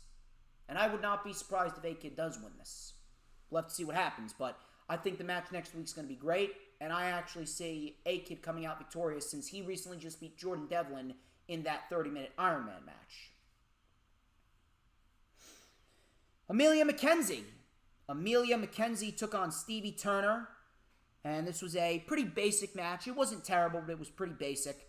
McKenzie was in control early. We had a spinning neck breaker for a 2. Turner then came back with a knee and a punt kick for a 2. Amelia then came back with a spear. That got a 2 count. Turner then with a side effect for a 2. Amelia McKenzie hit a German and running double knees right to the face. And Amelia McKenzie ended up getting the win. And I can absolutely see Amelia McKenzie as Meiko Satomura's next challenger for the NXT United Kingdom Women's Championship. Charlie Dempsey. Charlie Dempsey is coming to NXT UK. Now, I have not done my research on Charlie Dempsey, and I'm not aware of Charlie Dempsey, but I did hear a rumor going around. Apparently, he's William Regal's son. I mean, if he's William Regal's son, I think that the son of William Regal could very well have great success in NXT UK. I'm actually interested to see what Charlie Dempsey has to offer. Next week, Aside from the triple threat match between A-Kid Rampage Brown and Nathan Frazer, we also have Wolfgang versus Tlman. This is the NXT UK Heritage Cup #1 Contenders Tournament semifinals. That's next week, and I can absolutely see Tlman winning it, and I could see Tlman winning the whole thing. And I could see Tlman possibly as the guy to take that NXT UK Heritage Cup off of Tyler Bate. During the break for NXT UK, Blair Davenport came out and she attacked Stevie Turner. And she said, Sid Scala, this is going to continue to happen until you reinstate me. So Blair Davenport, obviously, she is causing trouble. And I think that Blair Davenport could very well be the next NXT UK Women's Champion. It's going to be very, very interesting for sure. Main event, we got a great match between Gallus. This was Joe and Mark Coffey, the Coffey brothers, versus Pretty Deadly. This is for the NXT UK Tag Team Championships. Listen, I'm going to tell you guys this all the time. I soured on Pretty Deadly a lot. I really did. I soured on Pretty Deadly. They look like jobbers. They look like enhancement talent just by looking at them. But I'm telling you right now, Pretty Deadly are great professional wrestlers. They play the pretty boy heels. They play the pretty boy heels so fucking good. They play these pretty boy cocky heels so fucking good, and they're so fucking scrappy in the ring. I think a lot of people need to start appreciating Pretty Deadly. Their tag team title reign has been awesome. Their matches have been great. Every single match that they have had, every title defense that they've had, they have been putting on excellent matches against Amir Jordan and Kenny Williams, against Subculture, Mustache Mountain, and now Gallus. Their matches have been great. If you guys are not fans of Pretty Deadly, you need to get the fuck on board. They are awesome. Gallus was in control early. Pretty Deadly took over with a gutbuster to Joe Coffey. We had some hot tags. Mark got the hot tag. He hit a bulldog from the middle rope onto Lewis Howley for a 2. We had a back suplex for a 2. Sam Stoker came in with a swift DDT on Mark Coffey. That got a 2. Howley then with an uppercut to Mark Coffey. Joe with a crossbody to Lewis Howley. Joe Coffey came in with a massive missile dropkick on Lewis Howley. That got a 2 count. Howley then barely kicked out.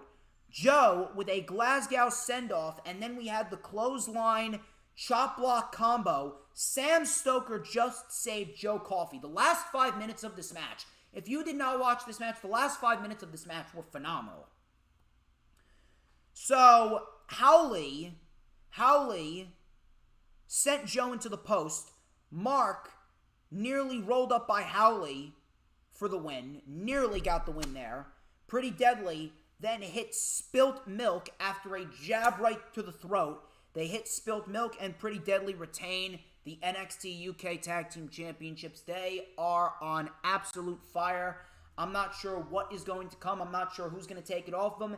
It could either be Mustache Mountain. We could be looking at another match with Mustache Mountain, but I don't really know how that's possible after they just lost. Or we could very well be getting Jack Stars and Dave Mastiff.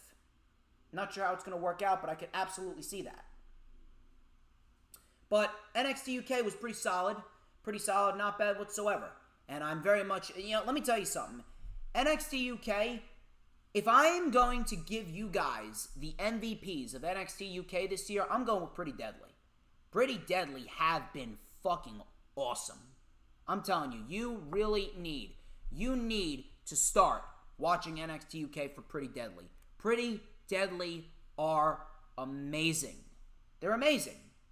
And I just saw we got Indigo Unshiha in the chat. How you doing, Mr. Indigo? Thank you very much for stopping by. Be sure to hit that like button if you haven't already done so. And share out the stream because we want more people in here. We got 2 more shows to talk about. We're going to talk about SmackDown and we're going to talk about Rampage, and then we'll get out of here.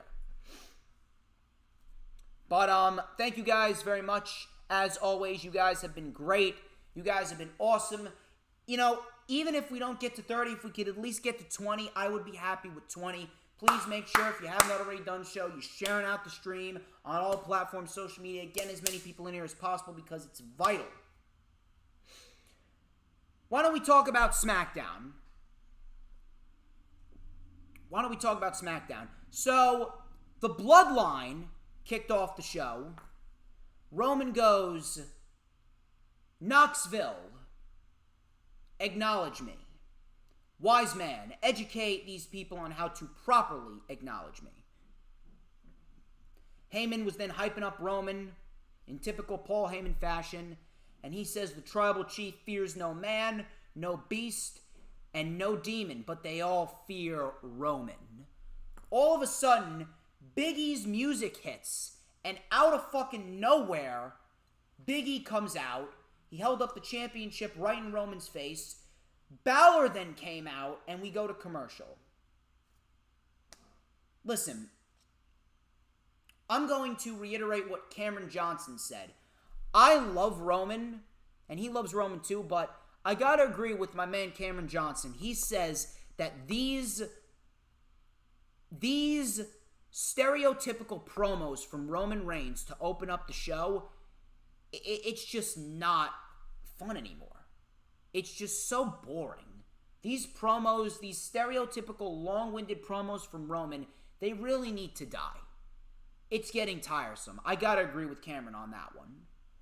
And then on top of that, why is Big E even on SmackDown? Big E, if you haven't already noticed, Big E is now on Raw. He's on Raw because he won the WWE Championship, which is a Monday Night Raw exclusive brand championship. And then I gotta get these fucking retards with fucking wrestlers in their Avi going, well, Big E won the WWE Championship. You know, it's the World Championship in all of WWE, so we can float between both shows. No, you fucking idiot! No, you fucking mentally inept little creature! Big E is now a part of Raw. Edge, when he won the Royal Rumble, he challenged the SmackDown champion Roman Reigns, and he was SmackDown exclusive.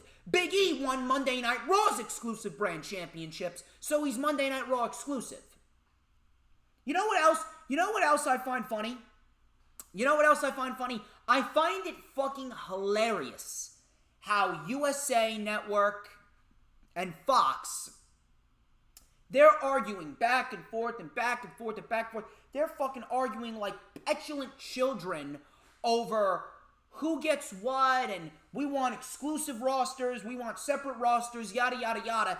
Yet they're okay with certain individuals from the opposing brand appearing on the opposing show. But there's a fucking brand split going on, yet they're okay with the supposed quote-unquote brand-to-brand invitational, which wasn't even mentioned tonight on commentary. It wasn't even fucking mentioned on commentary, but yet there's a brand split going on, and we are supposed to believe that they want separate rosters. Just combine the fucking rosters. Combine the women's divisions, combine the tag team divisions. You can do 2 mid-card titles and 2 world titles. Get rid of the women's tag team titles. Get rid of the 24/7 championship and leave it at that.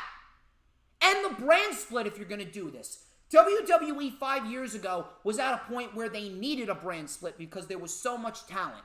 You have released 60+% of your roster since 2016, and your roster is pretty much nothing but fucking skin and bones. Your roster is pretty much down to nothing. How can you operate with 2 separate brands when you barely even got 30 people combined, men and women, on both Raw and SmackDown, and then on Raw, you don't even use half your fucking roster? And the brand split. And then we go into Big E and Finn Balor versus the Usos in a championship contenders match. Meanwhile, none of these 4 individuals should be losing. Why does WWE always put individuals who should not be losing in scenarios where they're inevitably going to lose? I am sick and tired of WWE operating with this fucking mentality of, oh, we're WWE. We don't need to put any effort into our shows. They're gonna watch anyway. Hee. We're gonna do a championship contenders match. Stop doing it. Enough. So now, Big E and Finn Balor, they defeated the Usos in this championship contenders match. Are they going to get a tag team title shot? But the Street Profits, they were screwed out of their tag team title opportunity last week because Roman Reigns caused a DQ. So what the fuck is going to happen? Is Big E and Finn Balor, are they going to compete twice in one night on Extreme Rules? What the fuck are they doing? What are they doing? I am sick and fucking tired of this shit. Stop putting your champions or your big stars who should not be losing matches in positions where they're going to lose matches. Enough!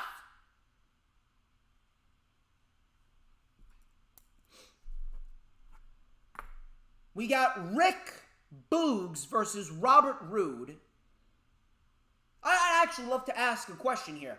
I'd love to ask a question. So why are Apollo Crews, why is Finn Balor, why is Randy Orton, why are all these guys getting championship opportunities? Meanwhile, Rick Boogs has been on a 5-match winning streak now.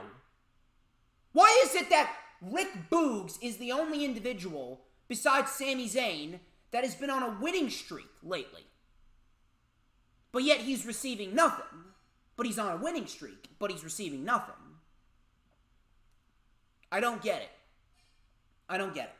But yet you continue to give individuals who have done nothing, you continue to give individuals who are losers championship matches. Yet Rick Boogs has been winning and winning and winning, and he gets nothing. Yeah, that makes perfect fucking sense. That makes perfect sense. So Rick Boogs, he defeats Robert Roode with the pump handle power slam. Afterwards, Commander Aziz and Apollo Crews attack Boogs and Nakamura. Apollo Crews slammed Nakamura onto the announce table. And then he goes, "Is this your king? King Nakamura, you've made a mockery of the Intercontinental Championship. I am here to demand a rematch." And we do indeed have a rematch next week on SmackDown. We do indeed have King Nakamura versus Apollo Crews. It is a rematch for the Intercontinental Championship. Why is this not being saved for the Extreme Rules pay-per-view? I'd love to know. So, once again, you leave the Intercontinental Championship off of a pay-per-view. The Intercontinental Championship has not been defended on a fucking pay-per-view since WrestleMania. That's a fucking problem. That's a problem. So we get the rematch next week. We got Happy Corbin versus Kevin Owens. The match never even got started. We actually got a brawl before the match even started, and Corbin chokeslammed Owens on the apron, and Happy Corbin walked away. I will say this. I let this play out a bit. I let this play out a bit with Happy Corbin, and I will say this. Corbin is playing this cocky, happy-go-lucky millionaire role. He's playing it fairly well. Now, I'm not sure where this is going to, because with WWE, it's all in the follow-up. It's all in how they add layers onto the characters that they have, and it's all in how they build stars and what they do, how they continue to build on the stars and the characters that they have. But I will say this. I will say that Happy Corbin is actually doing a very good job in the role that he has. Are they going to actually build something around him? I doubt it. More likely than not, WWE is just going to keep him in this stationary position, and he's going to become repetitive within a few weeks. But so far, he's not bad. He's not bad at all. I will say that. Seth Rollins, he came out to address his actions from last week, and let me tell you something. As soon as I saw Rollins walk out, I literally thought to myself, Seth Rollins is looking like he's following Dorothy down the yellow brick road to Emerald City to ask the wizard for a heart. What the fuck was he wearing? I swear to God, I was just waiting for him to break out into song. I'd be gentle, I'd be kettle, and often sentimental regarding love and art. I'd be friends with the sparrows and the boy who shoots the arrows if I only had a heart. That's all I was waiting for. I do not know. I don't know what the fuck Seth Rollins was wearing, but he looked like the fucking Tin Man straight out of The Wizard of Oz. So, Rollins came out looking like fucking Tin Man. He came out to address his actions. Rollins talked about what happened last week to Edge, and he says it was scary, and I don't know how to describe it. Crowd chanted, "You look stupid." I mean, of course he does. I was waiting for a Wizard of Oz chant. So Rollins goes, let's replay the footage from what happened last week. Rollins then went, what did you think was going to happen? That was one of the greatest wins of my career, and everyone on social media was calling me a monster, but you're the one that went too far. Edge was to blame for what happened, and you are also to blame because you goaded Edge into goading me. You cheered when Edge called me Edge Light. What about when he dumped black gunk on me? You laughed. What about when he beat me at SummerSlam? Oh, now you're starting to get it. You are all to blame. You won't like this either. I'm not done with Edge. Edge's wife said he was at home recuperating. Edge, are you physically and emotionally capable of getting back into this ring? You can either stay at home and I'll come to you, or you'll crawl your ass back here and we dance one more time. For my sanity, I have to finish you one way or another. Good promo. Good promo. Probably the only positive thing about SmackDown, but at the end of the fucking day, I mean, I don't know what you really want me to tell you. It was a good promo, and Edge and Rollins has probably been the best main roster feud all year, outside of what Roman Reigns is doing. But if we're going to be real here, if we're going to be fucking real here, at the end of the fucking day, the entire show is just so bad to a point where even a glimmer of positivity is not going to fix anything. Don't even get me started on what happened afterwards. Carmella and Zelina Vega versus Liv Morgan and Toni Storm. This was fucking terrible. Mella went nose first into the post, and as if I was watching something straight out of the fucking Divas era, I legitimately saw Carmella go face first into the post, and she was holding her nose because she was afraid that she broke it, and she got herself counted out. Yeah, some return match for Toni Storm. Morgan then mocked Carmella and then challenged her to a match at Extreme Rules. And that was pretty much it. So we got the match confirmed for Extreme Rules. I don't know what they're going to do, nor do I care. Oh, by the way, next week, we got New Day versus the Bloodline next week on Monday Night Raw. I wonder why. Oh, yeah, that's right. That's because AEW beat Monday Night Raw for the second week in a row in the key demo. But yet, they're not operating with a desperation mentality to try and counter-program AEW. But, you know, they're just throwing that out there. No problem. Oh, yeah, it's not desperation. It's not for ratings. If you guys paid attention, and then people want to say, oh, what about Kenny Omega and Bryan Danielson being put on AEW Grand Slam because of ratings? Listen to me, you fucking retards. Listen to me. Kenny Omega and Daniel Bryan, or Bryan Danielson, they have been building this match for the last 3 weeks since Bryan Danielson showed up in AEW. Kenny Omega clearly doesn't have anything going on, and they need something for Kenny Omega to inevitably do before Omega inevitably drops the championship to Paige. Grand Slam was announced months ago, and on top of that, you're complaining about WWE giving away free matches away, or AEW giving away big matches away for free on television. AEW has 4 pay-per-views a year. They have 4 pay-per-views a year. WWE has 12 to 13. On top of that, why is it that this is the second week in a row that WWE is advertising something for Raw 3 days on SmackDown, right before Raw, right smack dab in the middle of a pay-per-view build for Extreme Rules?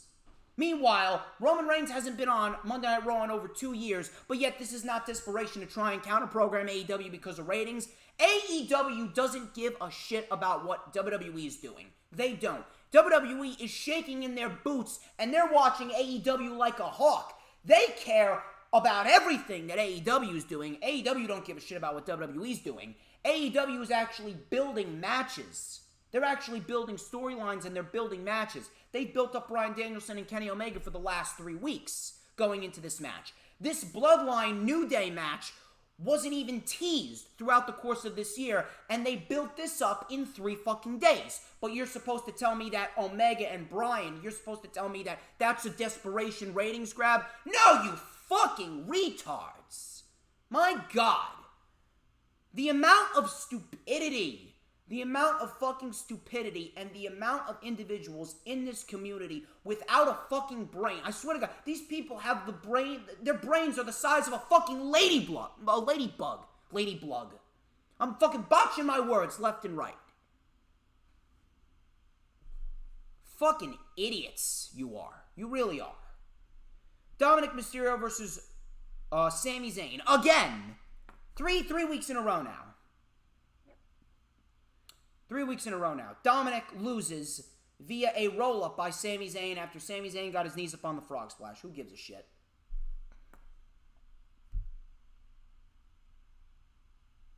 We add Kane, the mayor of Knoxville, Tennessee. He introduced Bianca Belair for her homecoming. Bianca with a big hometown reaction. And Bianca Belair's promos are still fucking terrible because of her overly, just the fact that she's just overly fucking scripted. They need to stop fucking scripting this woman. So Becky came out looking like a fucking idiot as per usual. Excuse me, not Becky Lynch. Becky Flair came out looking like an idiot. Belair says, "You don't even go here." Becky offered a handshake. Bianca held her back and tried for a sneak attack, but Becky Flair dropped Bianca Belair with a manhandle slam. The cringiest fucking attire that Becky Lynch is wearing. I swear to fucking God. I don't even know what to say anymore. I really don't even know what to say about the utter cringe that Becky Lynch has become over the course of the last few weeks. This has been fucking terrible. SmackDown was not good at all. They were not good at all. Outside of Rollins' promo, this episode of SmackDown, I think I saw a tweet earlier in the day, and the tweet read that there was only 22 minutes of pro wrestling. There was only 22 minutes of pro wrestling on SmackDown. I mean, if that doesn't tell you that WWE's priorities are clearly fucked up, I don't even know what to say anymore. I really don't.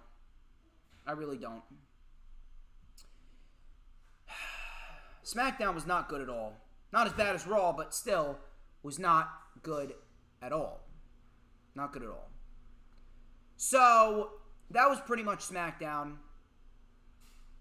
I absolutely fucking hated it. We have one more show to go over. I greatly appreciate each and every single one of you sticking by. We are going on 2.5 hours on YouTube, live on YouTube. 2.5 hours, man. You guys have been rocking and rolling, and we are very, very close to hitting 20 likes. If you guys could share the stream out just a little bit more, because I want to get to at least 20 likes. If you can, please share it out. Thank you guys once again for joining me, and we're going to go over Rampage, which was a very solid show. A very nice extension from Dynamite this past Wednesday. I was there live in attendance for Rampage, of course, so I didn't get to see myself, unfortunately, for Rampage. I wish I could have, but unfortunately I didn't see myself. But Rampage was a very solid show. We got some decent wrestling. We got an excellent fucking promo battle between Ruby Soho and Britt Baker. So, the Lucha Bros versus the Butcher and the Blade. This was for the AEW World Tag Team Championships. Oh, and get this, people. The Butcher and the Blade, they are getting a tag team title shot because they are 7-0 this year. They are the #1 ranked tag team in AEW. What a shocker! They're 7-0. They're at the top of the rankings. They get wins and they get a title opportunity. Maybe WWE should take their advice. Put a ranking system in there and make wins and losses matter. So this was a pretty solid match right here. Definitely liked this match. This was a pretty solid match. The Lucha Bros were in control early. The Blade with a knee strike right to the face of Phoenix. Penta then tagged in. We had double planches to the Butcher and the Blade. Butcher and the Blade then took over. Penta tried to fight back. He tagged in Phoenix. He hit a German suplex to the Butcher. He got the big man up. Phoenix then with a backflip German suplex onto the Blade. That looked very, very nice. That got a 2 count. The Lucha Bros then hit the Fear Factor, but the Butcher was able to break it up. The Butcher then took out Phoenix. This was a very nice spot right here. So the Blade, he got crafty and he tied Penta's mask to the buckle. He tied Penta's mask to the buckle, and the Butcher and the Blade went for their neckbreaker powerbomb finisher. Penta sacrificed his mask, and he took his mask off and saved his brother. Phoenix rolled up the Butcher for the win. That ending was very, very nice. So this was a very, very solid match. Solid first title defense for the Lucha Bros. The Hardy family office then attacked the Lucha Bros afterwards, and then Proud and Powerful came out to save them. Next week, we got a big 8-man tag team match. It is the Hardy family office versus the Lucha Bros. And Proud and Powerful should be a damn good 8-man tag.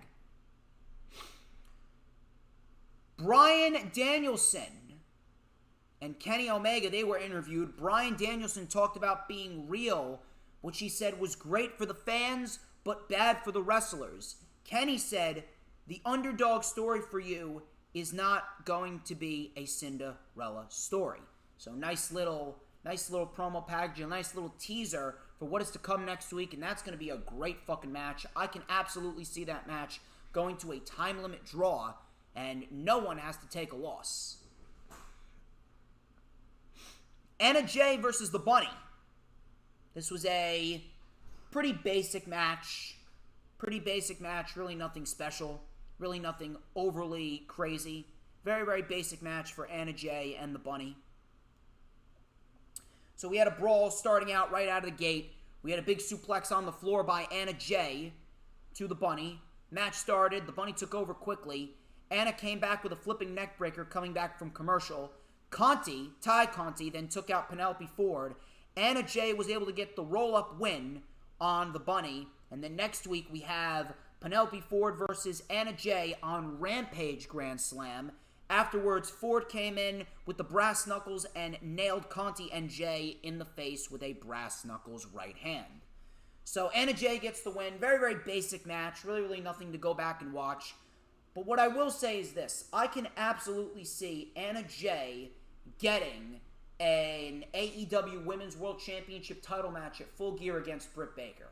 And I say that because if you guys remember, Anna Jay was supposed to face Britt Baker in the opening round of the World Title Eliminator Tournament back in February, but we inevitably got Anna Jay getting injured, and Britt Baker was forced to face Maddie Rakowski.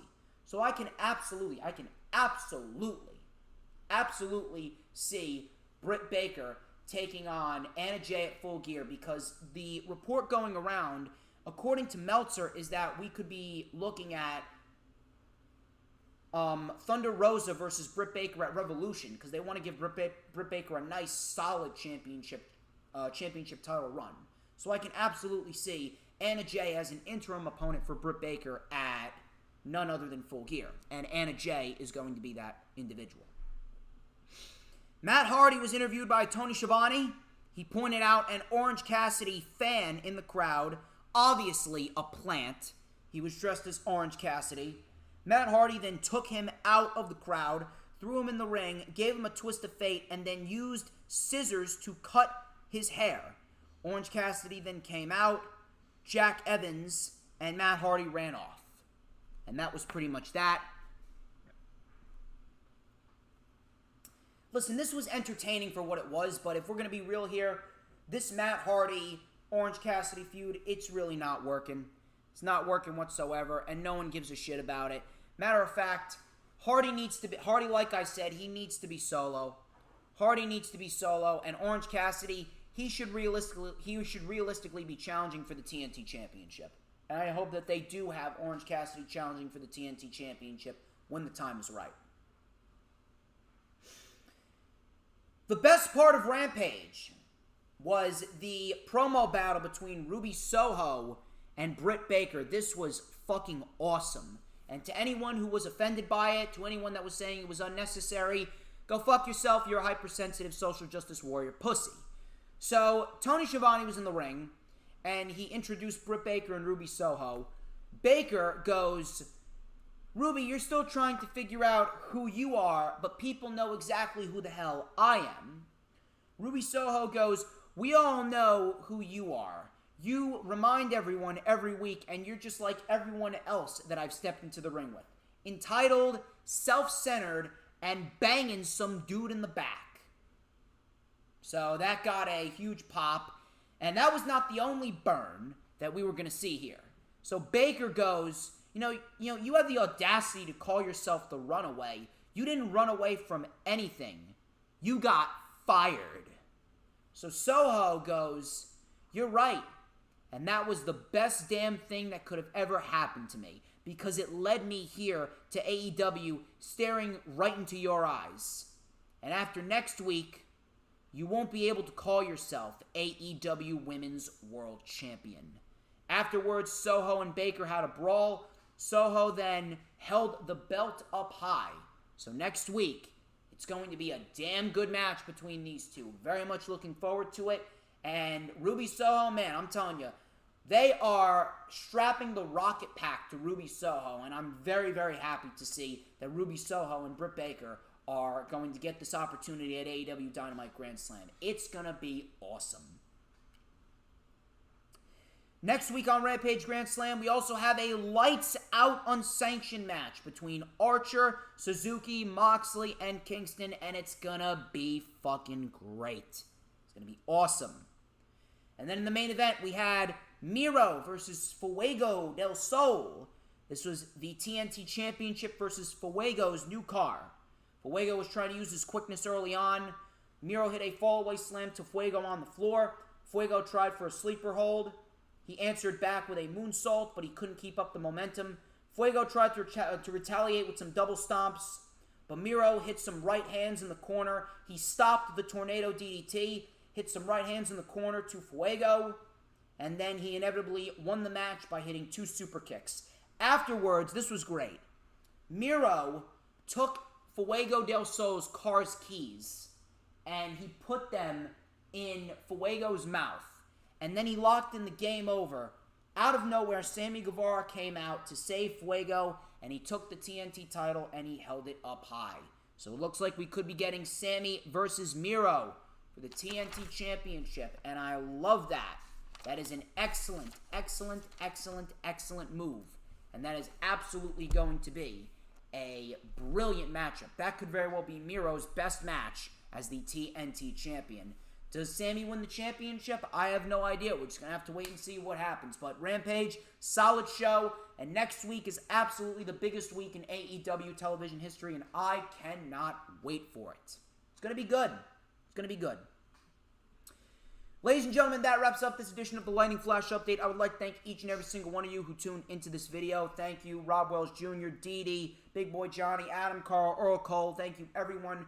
You guys have been fucking awesome. Don't forget to like, comment, and subscribe. Check out all the links in the description. Check out the AEW Dynamite Live Experience vlog. That is in the description. And check out my appearance on the Top Rope Squishy channel where we reviewed our experience at AEW Dynamite. You guys have been fantastic. Next week, of course, is going to be the rundown for Extreme Rules. That is going up on a Friday. That is on Friday at none other than at 2:30 p.m. Eastern Time, Friday, September 24th. It is going to be damn good. And then we got the LFU. And then, of course, we got Extreme Rules that Sunday, September 26th, which, of course, I will be covering. I will be going over it all. It's going to be damn good. Thank you very much for joining. I'm DJ Storms. This has been the Lightning Flash Update. I love each and every single one of you, and I will catch you next week for Extreme Rules Week. Peace.